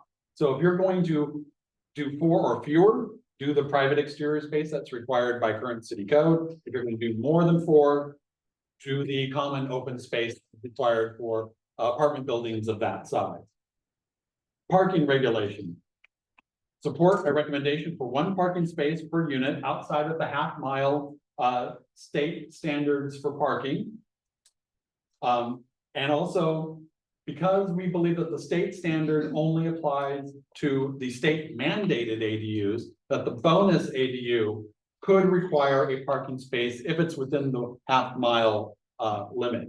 Remember, there's still the state mandated units that will not have any parking requirement. So you'll be generating a number of cars in that scenario. SDA, the SDA is no longer relevant for this. It's just one size for the city. We're all in this together. Very high fire hazard severity zones. No bonus ADUs in very high fire hazard zones, and all cul-de-sacs and loops with a single point of ingress and ingress. Remember, they're still getting this 2 state ADUs. So it's just the 4th bonus ADU that is restricted by this. So there's still a lot of ADUs that could be built in high fire zones and in the single points of ingress. Deed length. These bonus ADUs are aging out of their deeded affordability in just 15 years, often before the relevant transit is even implemented. All other deeded affordable units have a 55-year timeline on them. And in the interest of affirmatively furthering fair housing, the bonus unit per tax zone. If it's the highest, then you get the most affordable 30% AMI. If it's high, it's 60% AMI. If it's moderate, it's up to 80% AMI. And if you're already in a low opportunity zone, then it's 110% of AMI to sort of balance the high with the low and the low with the high.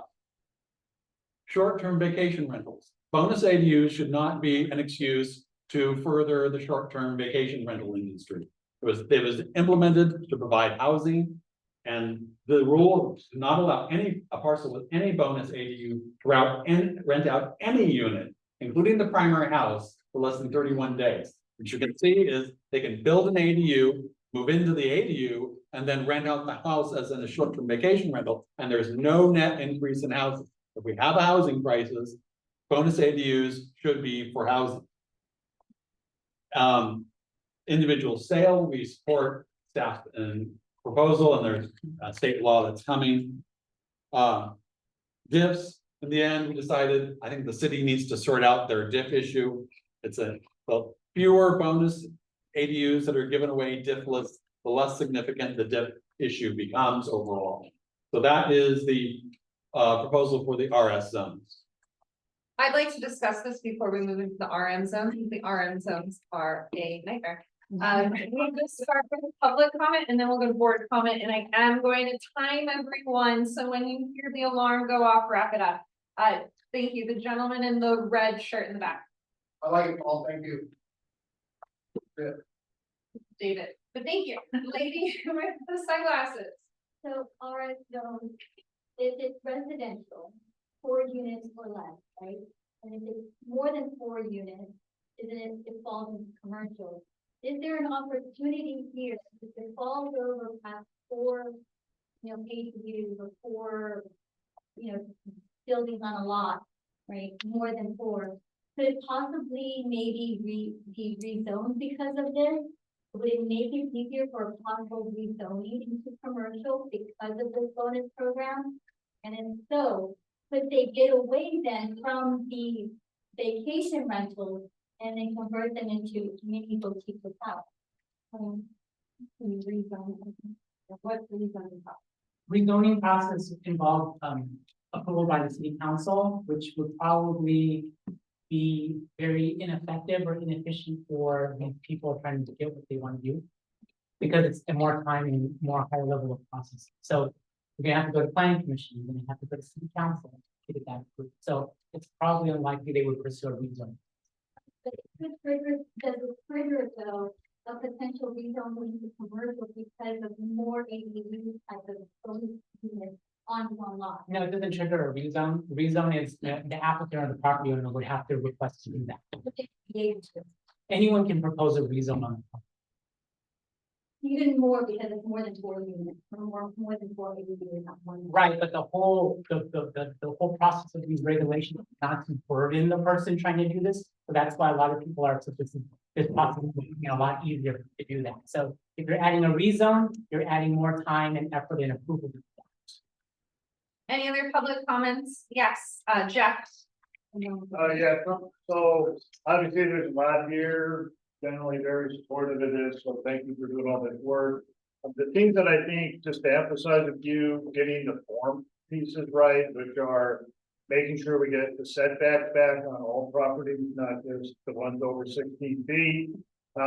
Restricting it to 2 stories is important, because even with the height limit, you can gamify going down slopes and getting to more stories, but getting to 2 stories is really important. We still would like to lower the height to at least 25, if not the 16 to 18. And I think it's really important because the SBA is basically a joke, just getting rid of that distinction and making one set of rules that fits everywhere in the city. The only other thing I'll say is, it's really premature that the city is bringing this to the planning commission on May 1st. They promised that they would take it through a real process, which would involve public workshops. Well, first of all, collecting input from the public, which hasn't happened, public workshops, which aren't happening, coming to CPC with the actual code and recommendations, so you guys could weigh on it, which isn't happening. Instead, what they're doing is they're saying, oh, we told the city that we would respond 90 days to the RS 12 zoning piece, which, that's fine, but they're lumping everything else in with it, and they shouldn't be doing that, so we've been urging both the planning commission and the city council to separate out the consideration of all this stuff and consider it in a real process so that we can have a real public hearing. And that should be a motion that could come from CPC and could bolster what we've done with other. Thank you, John. Yeah. I don't know, maybe David can clarify. So you saying, and on our Woodrow 1441 Woodrow, it's 11,100 square feet. So essentially, it could be 3 this way, a row 3, 4 feet, a row 3. This room right here could fit almost 12 units. Or 8 units, could fit probably like 8 to 12 units. Is your question, how would these rules apply to Woodrow? 10,000 square feet still up there? No, Okay, so you're saying if it's well, an RS 1-7 and it's 11,000 square feet, it could go or could not go? our fundamental proposal is to overlay this proposal over the proposal that came out of council a few months ago, which is, in this case, it would be 4 on that lot. Okay, maximum of 4. Yes. And then everyone just heard the track. So this one project, you cannot get a truck on a side yard. It's having 12 units if it goes through, which could be 36 trash cans, because it's impossible for a dumpster. 36 for the 12 units, plus 3 for the main. That's 39 trash cans on a 4-foot walkway, which is 4 blocks, plus the big trash can. So you have to be like this to get in and out your house. So I hope this thing really passes, and I hope council will support. Thank you. Thank you. Any other public comment? Yes.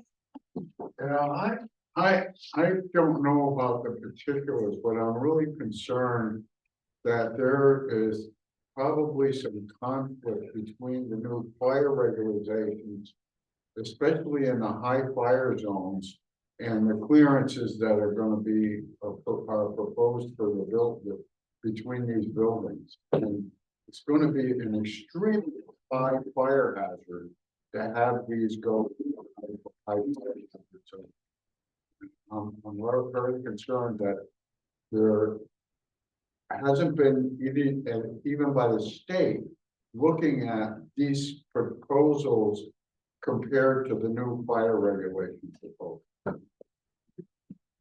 Any other public comments? Okay, moving on to board comment. I'll start this way. Chris. Yeah, I sat on the committee. I support what's up on the screen. David, you spoke. Yeah. Bob. Supporting committee, thank you. Okay. Mira Mesa. Golden Hill. No. Terracana. Normal Heights. Thank you to the committee. Navajo. Thank you. Scripps Ranch. Thank you. Carmel Valley. Yeah, I sat on the committee and I have a statement to read on behalf of the Carmel Valley Board. As those of us up in North City, Carmel Valley, and Pacific Highlands might say, observed the outrage associated with the Claremont Mesa's 4602 County Avenue bonus ADU medicine lawsuit, which resulted in the construction of 12 dwelling units on a single family lot, zone RS 17, sized at about 11,000 square feet. Seems that this law normally allows only 5 to 10 dwelling units, or about 2.5 units for the 11,000 square feet. Pursuant to the city's infamous bonus program, which no other city seems to be doing, with its many loopholes and no limit on bonus units, we came to the conclusion that allowing that many unapproved, albeit allowed units on an established single-family lot with no requirement to provide parking or to buy into the city's infrastructure is beyond reason and any form of project. No parking was provided for the additional 11 units on the Shoshone project, and no city apology was given either. I also can only imagine how difficult and impossible it would be for emergency vehicles, including ambulances and fire trucks, to find their way past double parked cars and trucks in an effort to save Grandpa from a heart attack or assure your sister's safe delivery of your new 6-week early baby niece. As Carmel Valley's planning group's representative, we stand against this ill-conceived developer freebie bonus program within all single-family zones. It seems city staff is recommending exempting the large 10,000 square foot lots from the bonus ADU mess and promoting it for the smaller lots that have much less room to absorb it. That sounds like special treatment, or better yet, discrimination. We are willing to generally support the state's one detached and one shared wall ADU backyard in the host SF unit, but one ADU and an ADU and JADU constructed within the confines of the existing single-family unit walls, provided that everyone pays a developer infrastructure fee that includes a San Diego-based yearly cost of living adjustment, not just a mysterious opt-in fee. One reserved on-site parking spot is for the detached ADU as well, applicable to the ADU outside of the TPAs. Why are we allowing ADUs to have vehicles inside the TPA if they don't need to provide a parking? Score developer 2, neighbors -10. No ADUs in high or very high zones. I'm almost done. More density, more fuel, more loss of property and life. ADUs have to be matching to the single family units, their rich roof pitch and their materials of construction. Minimum setbacks of 5 feet. Fire code apply all applicable fire code requirements of single family units and multifamily units. Setback requires separate gas, water, cable, TV, internet, electric meter, and sewer laterals for ADUs, since apartment buildings and condo units can't all be on. All ADUs and junior ADUs shall be required to join the same HOA as the sponsoring single family unit. Pay assessments for comments. As a point of order, I'd like to include those notes in the minutes. I'm entitled to give this. We've worked really hard on this. Madam Chair, I'm almost done.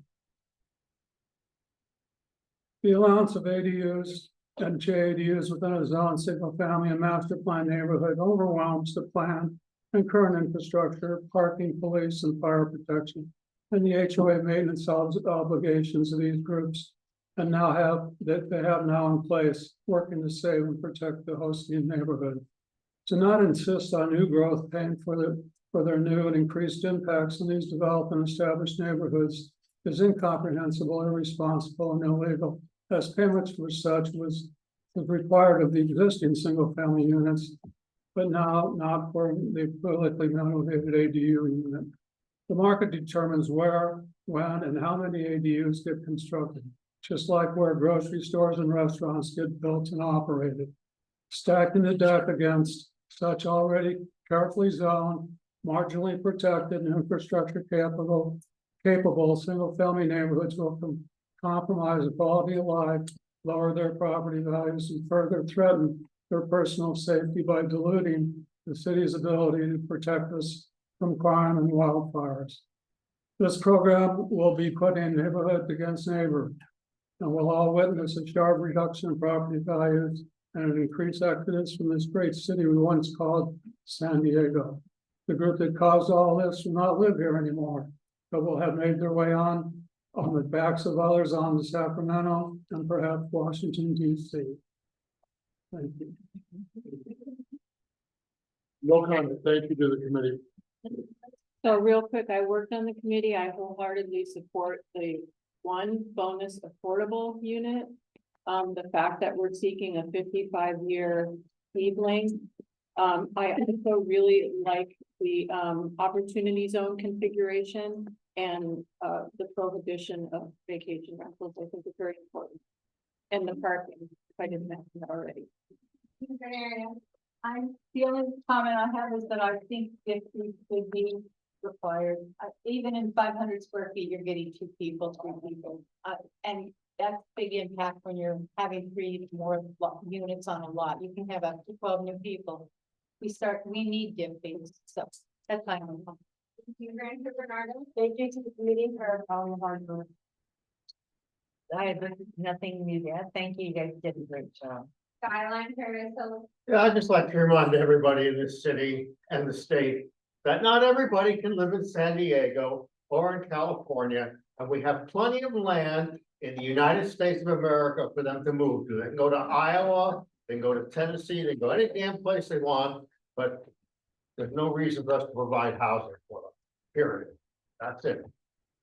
They can go to Baja. We could purchase Baja from Mexico and make that another state. Rally, Area. No comment. I would, thank you for the committee. I would like to point out, I've been directed by the planning group not to support this unless the RS 17 someone is included. It is. I don't see it on here. All right. Would you specifically include? Oh, it's not specific either. It's not specific. Can you scroll down a little? Yeah, right there. Okay, I haven't seen it yet. I haven't seen that. There's RS 11 through RS 114. It's a RS, I don't see that, 114, I just. It's up there. it's Very bottom. it's all very, it says all RS, City versus one, the committee. I don't interpret it. All of them's all. Would you accept a friendly amendment to specify? Well, no. I would just say, in the letter that Andrea's gonna write, she's gonna spell all of this out. This is a matrix for people to understand it and shorten. Okay, I'm gonna vote no until it's. okay, North Park, I really think you guys did a lot of work. David, can you again, you said a lot more than on the paper about fires or what were the things? Because we've got some interesting places in North Park, fire safety and food. I mean- And ADUs are talking trouble. So, I mean, what we're proposing is that there are no ADUs and the very high, no bonus ADUs. We can't control the state ADUs. No bonus ADUs in very high fire zones and all cul-de-sacs and loops with single points of ingress and egress. Right. That was our problem. Thank you very much. Rancho Penasquitas, Yeah, thank you, David, for all the hard work in the subcommittee put forward. I do agree with the DIP idea. I think they should be charged the DIP. I recognize that it has to be a state thing, but I just want to go on record that I think the DIP should be a part of it. And to Marlon, the sunsetting of the housing element, how does that work? It's not the setting of the housing element, it's the next housing element cycle will be updated. I think it's every 8 years.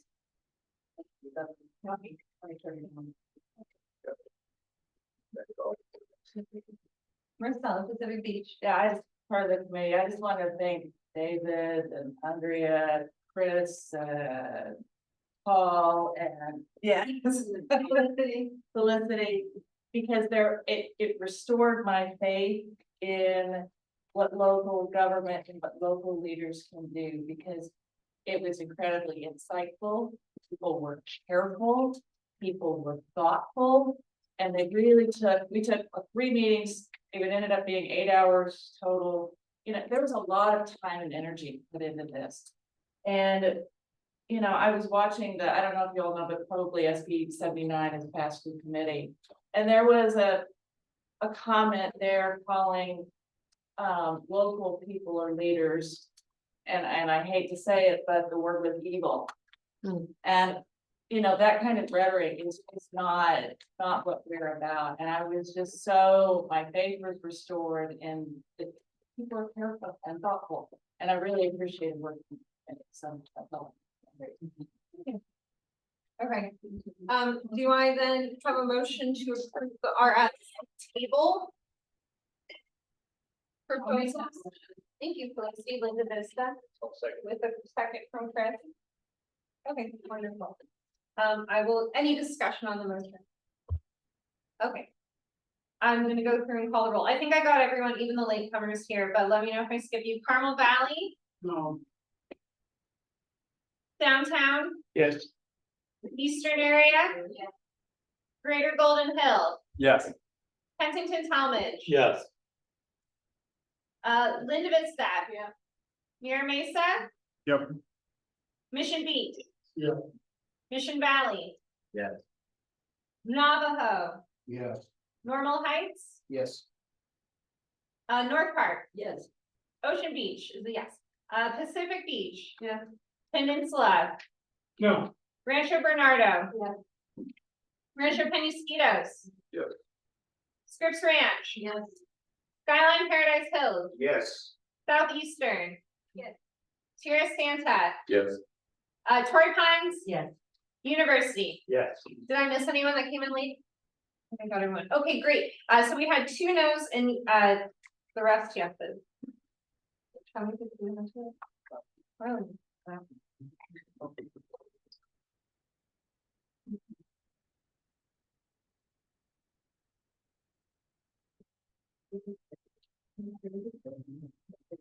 Okay. Okay, so it's 21 yeses to 2 no's. Awesome. Okay, so the RM zone. 21 to 22. Two to two. Yeah. Okay. Thank you. No abstains. Okay, we have a visual aid on this one.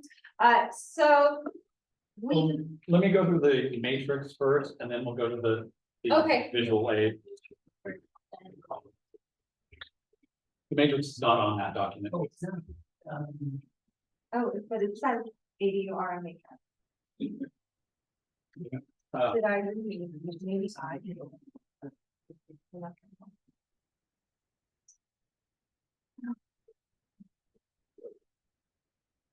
There were 3 documents on the. from Monday, you have your Monday? Yeah.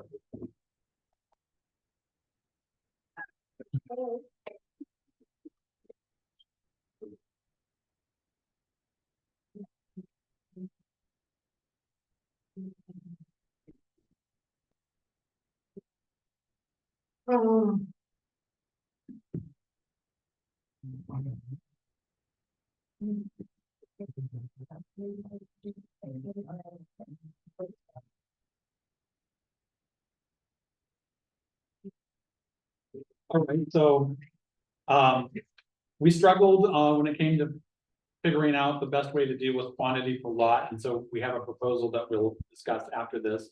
But we did suggest that all the city bonus units should be 100% deeded affordable and follow the same rules proposed for the RS zones. And that includes, site setbacks and all that. I mean, the rules that apply for that.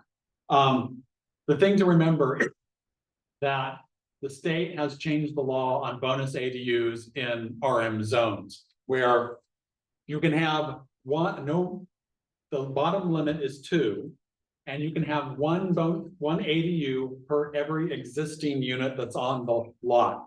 So if you've got 3 units, you can do 3 ADUs. You've got 8 units, you can do 8 ADUs. If you've got 10 units, you can do 8 units because 8 ADUs, because there's an 8-unit limit. And I just want to be real clear, that's state law, that's not the bonus program, so this is state law regardless. So what we're proposing is a bonus program on top of that, to possibly make up for the bonus law in the RS zone.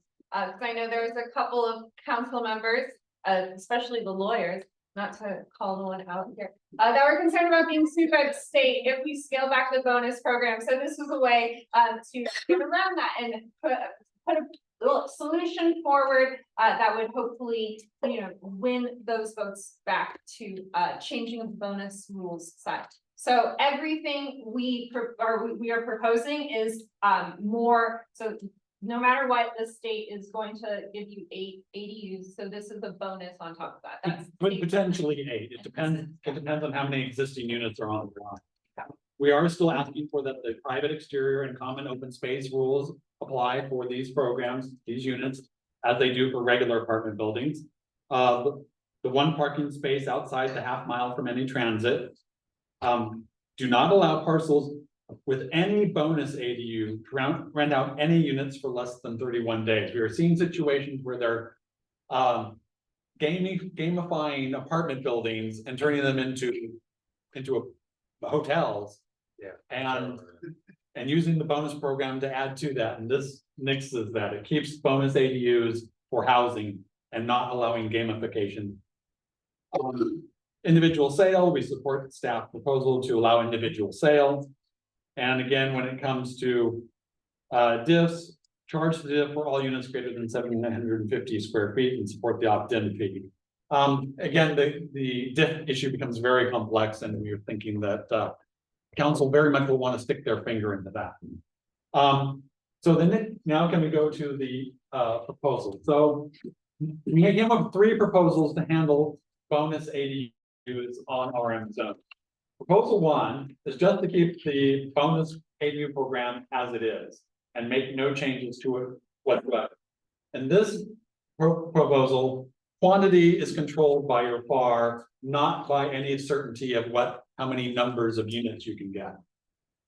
You have to remember that the state has mandated increases of FAR, particularly at the low end, of 33 to 67% in recent years. So what used to be a duplex lot that was sort of the transition between single family and moderate sized apartment buildings has been jumbo sized by increases in the FAR by the state. The second proposal is to allow bonus ADUs to fulfill any unused potential density on the lot. And then, because you all still get the state units, but you can use bonus ADU on top of that with your unused regular dwelling unit density. And the third proposal is just to allow 2 city bonus ADUs on any RM lot that's allowed by the FAR. So we'll go through and show the visual aid. This is my very crude visual aid. Blue is the existing unit. White is the unused potential density. State mandated ADUs are in yellow. City bonus ADU is in orange. So in this first situation, this is the unused density proposal. You have a 2-unit lot, 1 built on it. You have that unused white unit. So you get your 2 state units, and then you can build a bonus that's in gold there. And you can get 4 units on that lot. That's sort of like the minimum situation. Scrolling down a couple, let's go a couple, jump down. Let's go to 3 built units. You have 3 units on a zone that allows 3 units. Then you get your 3 state units. And in this case, there's no unused density, so there's no bonus ADU allowed. Scroll down a little bit further. And let's do 4 units.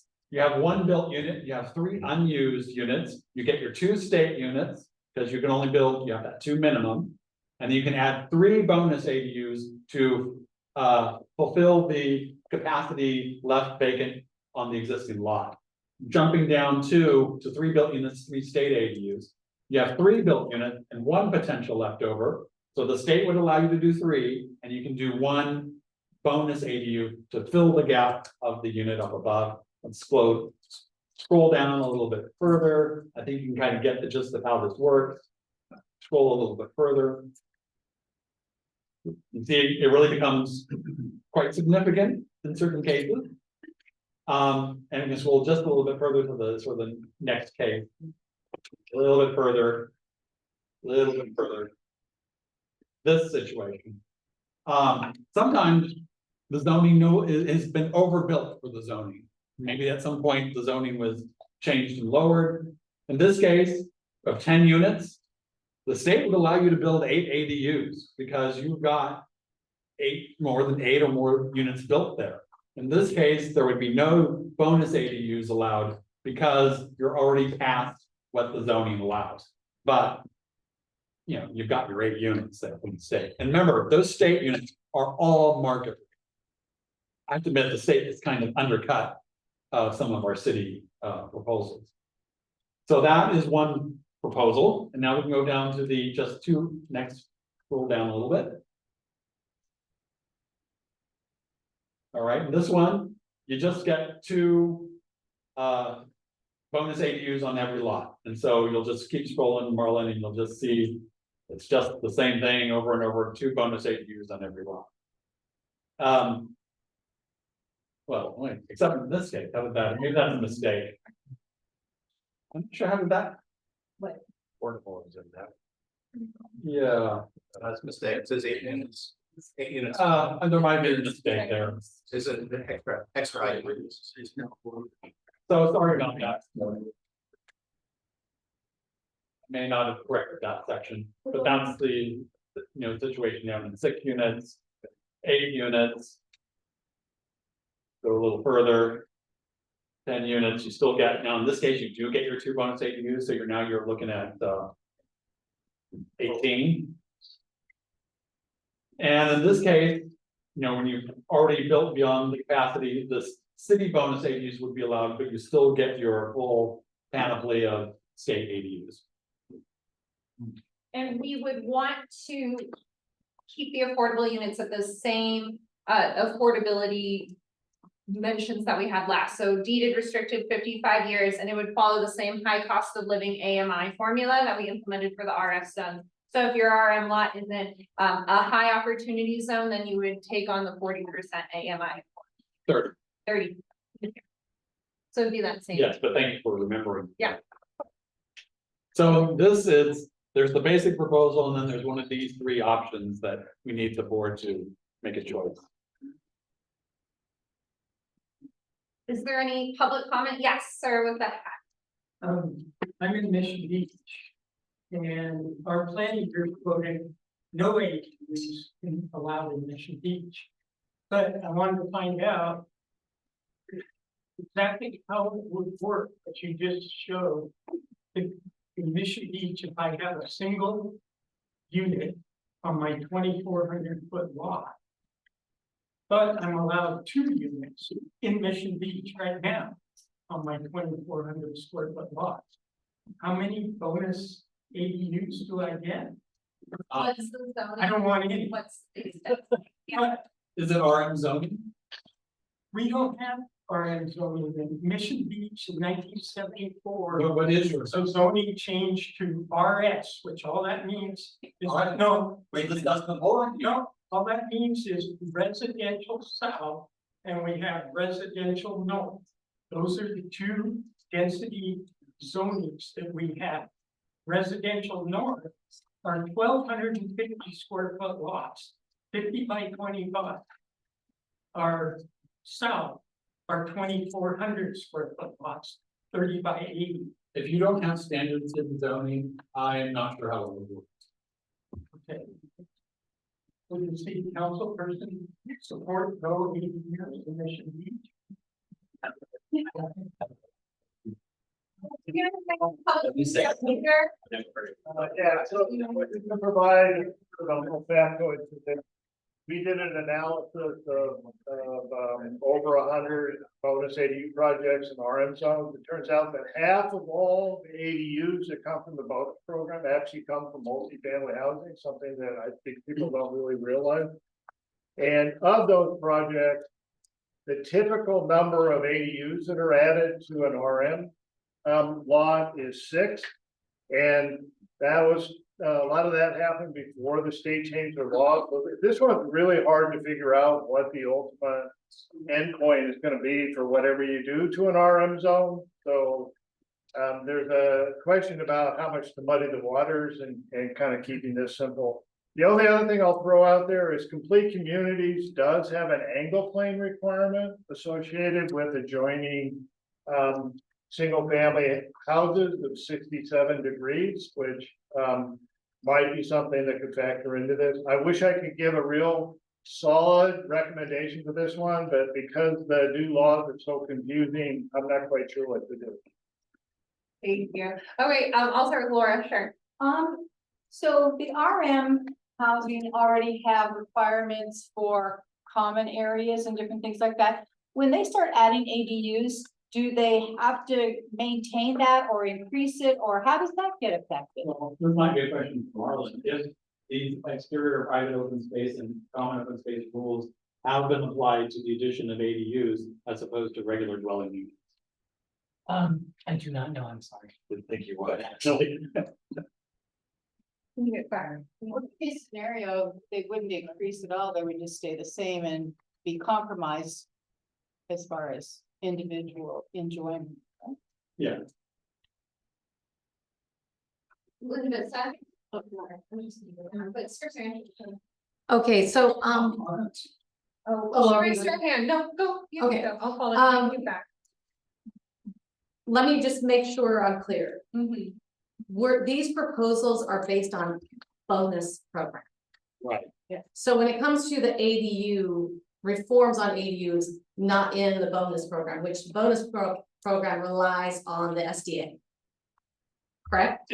Or TPA, To a degree, but mostly it relies on the FAR. on the FAR, okay, for the RMs. Yeah. Okay, and the only reason this is confusing to me, and Marlon made a comment about rezoning, because I mentioned to you before, there are sections in Scripps Ranch that are single family homes. There are HOAs that are all single family homes, but portions of those single family homes are zoned RMs, RM1-1s. And I can't figure out why, and I put a question in the planning group for it. But it does, because this has become such a big deal now. These zones make a difference. They didn't for the last 27 years that the HOA that I'm in has been around. It hasn't, nobody's even known really what their zones meant. And now these mean something. And it also means division within the HOAs because they're based in 2 different zones. So that's why I'm concerned about, is this applying just bonus, SDAs, TPAs? How does this? Can we scroll down to the examples? Just any of the houses. Yeah. Just a little further, okay. I just want to make it clear that all those yellow units are civic units. So the only thing we are really talking about are these gold units. And this is what you're adding in addition to San Diego to make it a bonus, because we're trying to make up for the RS zones that we're taking away from San Diego now. And we're shoving them to, not shoving, but we're putting them in our RM zones to give that bonus incentive for the state, for San Diego to treat the RSs a little bit. Okay, I'm just trying to, because that's where this becomes an issue for, especially in Scripps Ranch, which is considered high, yeah, what are the words? High priority, is that, we've got a situation I think could cause some big problems, but I think it's a zoning issue. That it might need to have these areas rezoned because they're sitting with single family homes on them. And right next door across the street is the same house, but it's an RS and the one across the street is an RN. So that's a concern in Scripps Ranch in particular. I don't know how the other areas are affected that way, but. And the issue is also this moving state target that is not fixed. Correct. Based on zone or lot size or anything. It's just based on existing units. And are you gonna have a recommendation for us, because this is very confusing, based on what you put out, or is this what we're doing right now, is trying to decide between these 3 proposals and. We've got to decide now, because Okay. as of right now, May 1st. we've got a May 1st deadline. Which is why we had a simple one as well, with just 2 bonus ADUs. You know, you get your 8 state mandated up to that. But the reason we came up with the other solution is because you can't build an ADU unless you have that density built. So if I have a lot I'm allowed to build 8 units. Yeah, you still get 2. So, but I only have my 2 units built on it, then I could put my 2 ADUs there, but I have the potential for more. So I'd have to build my regular units first and then go back and re-permit for ADUs afterwards. So we were thinking about those developers with our second, but if we want to keep it simple, just because we do want to propose something from the RM to offset the RS lot, that's where we have the 2 bonus, both deeded affordable. And that's one simple option. Proposal 1 of just staying current city law is another simple. Can you just describe the proposal number 3 as our Yes. Okay. I just wanted to ask, Carmel Valley, of course, complicates everything. We have our own zones, as you may know, definitely 15. So how does that impact, or how are they impacted? Their zoning designations are different from cities are zones. It might be based on density, so they might use a different nomenclature, but it's They're based on. different sizes somewhat. But I'm not sure everybody was aware that we have, for some reason, we have SF, there's no RS. And then That might be single family. on multi-family, MF1, and so that's something we may have to think about to incorporate into this. Okay.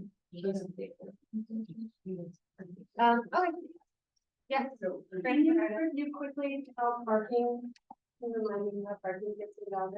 What did we say about? I think it was the same one space per unit outside the TPA. Yeah. Yeah, perfect.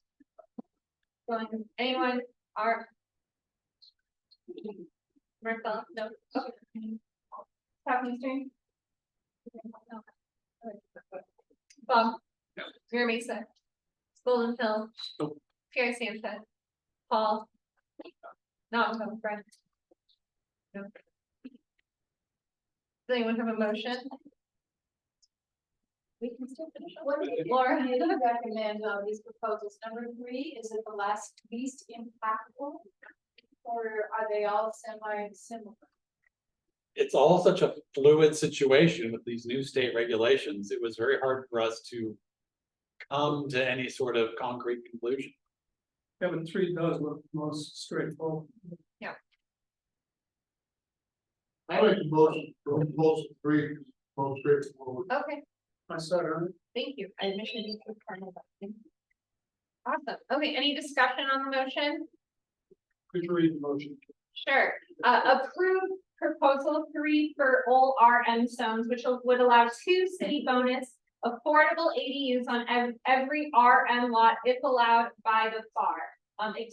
Excluded from the city bonus affordable ADU program would be lots that have maxed out or overbuilt their unit density allowance. And all of this is included, well, I guess it's bonus affordable, all of these units would be deeded affordable. So let me simplify what we're about to do. I will accept proposal 3 as a friendly amendment to the proposal put forward by the subcommittee. So there's only one vote, and it's for this with proposal 3 filling in the blank up here at top. Does anyone need clarification? Yeah. Will you put up the matrix again? So it'd be everything on the left, not the middle column.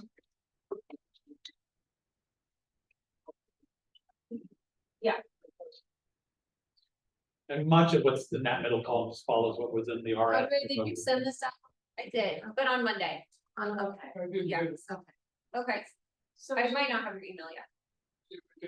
Okay. I don't know if I should ask this now. So if the planning commission is meeting May 1st, or should we go to the planning commission? And you're gonna be circulating amongst all of. Yes, Felicity too. is the star. She has already secured a meeting, so if anyone else wants to give her credit, I'll work on too. So we're gonna, you're gonna feed back to us what council members say, the pushback they get, which is be a bit of a fluid discussion. Sure, I mean, if we set up a meeting with District 1, I would like someone from District 1. Yeah. Yeah. Set it up. Okay. So, yeah, absolutely. I mean, But the I will be at the planning commission meeting on May 1st, and I would appreciate anyone else who'd want to come and see time to me. Sorry to go through. And then are there other, do we have council? When? If you go planning commission, it would go land use and housing, and then it would go full council. I'm thinking I think they're targeting June for a full council meeting. Does that sound right? So, yeah. Okay, getting back to the motion. So it's this with an additional 2 bonus ADUs in all RM zones that will be deeded affordable, with the same cost of the same AMI considerations based on areas of opportunity. Yeah. Opportunities. No, that's not. How much opportunity your neighbor. The CT cap. Yes, stop. Yes, Laura, do you have a question? You know, I think in my neighborhood, there are some homes that have a granny flat that have been changed to RM zoning. So now they would follow under this regulation. If it was an RM and they didn't exceed the FAR. Yeah. Okay. So motion from, Mission Beach, second by Carmel Valley to approve the RM zoning with 2 bonus ADUs deeded affordable. I'm gonna go ahead and call the roll if no one else needs any further clarification. One last question. Yeah. Looking at the matrix, David, individual sale, what was the staff support proposal? They're gonna start allowing these to essentially be condoized and sold off as individual units. Maybe they'll do small lot, units, but it's coming through state law anyway. Okay, Carmel Valley, Yes. downtown, Yes. Eastern area. Yes. Greater Golden Hill, Yes. Kensington Talmadge. Yes. Linda Vista. Yes. Mira Mesa, Yes. Mission Beach. Yeah. Mission Valley, Yes. Navajo, Yes. Normal Heights, Yes. North Park, Yes. Ocean Beach. It's me. Yes. Pacific Beach. Yes. Peninsula, Staying because I didn't get the. copy, Rancho Bernardo. Yes. Rancho Penasquitos. Scripps Ranch. Yes. Skyline Paradise Hills, Abstain. reason, I said abstain. yes, you have to give a reason. Why? Yeah. I'm opposed to the whole ADU program in whatever goddamn form the state comes out with all this. Okay. The first part was me. Southeastern. Here Santa, Yes. Torrey Pines. Yes. University, Yes. okay, wow. 2 abstentions, so it's the same vote count except instead of nays, there are abstentions. Okay, do you have any updates from? Oh, yeah, I think just have a couple of really quick updates. On the coastal resilience master plan, an updated draft of the coastal resilience master plan. Excuse me, is available on the project website that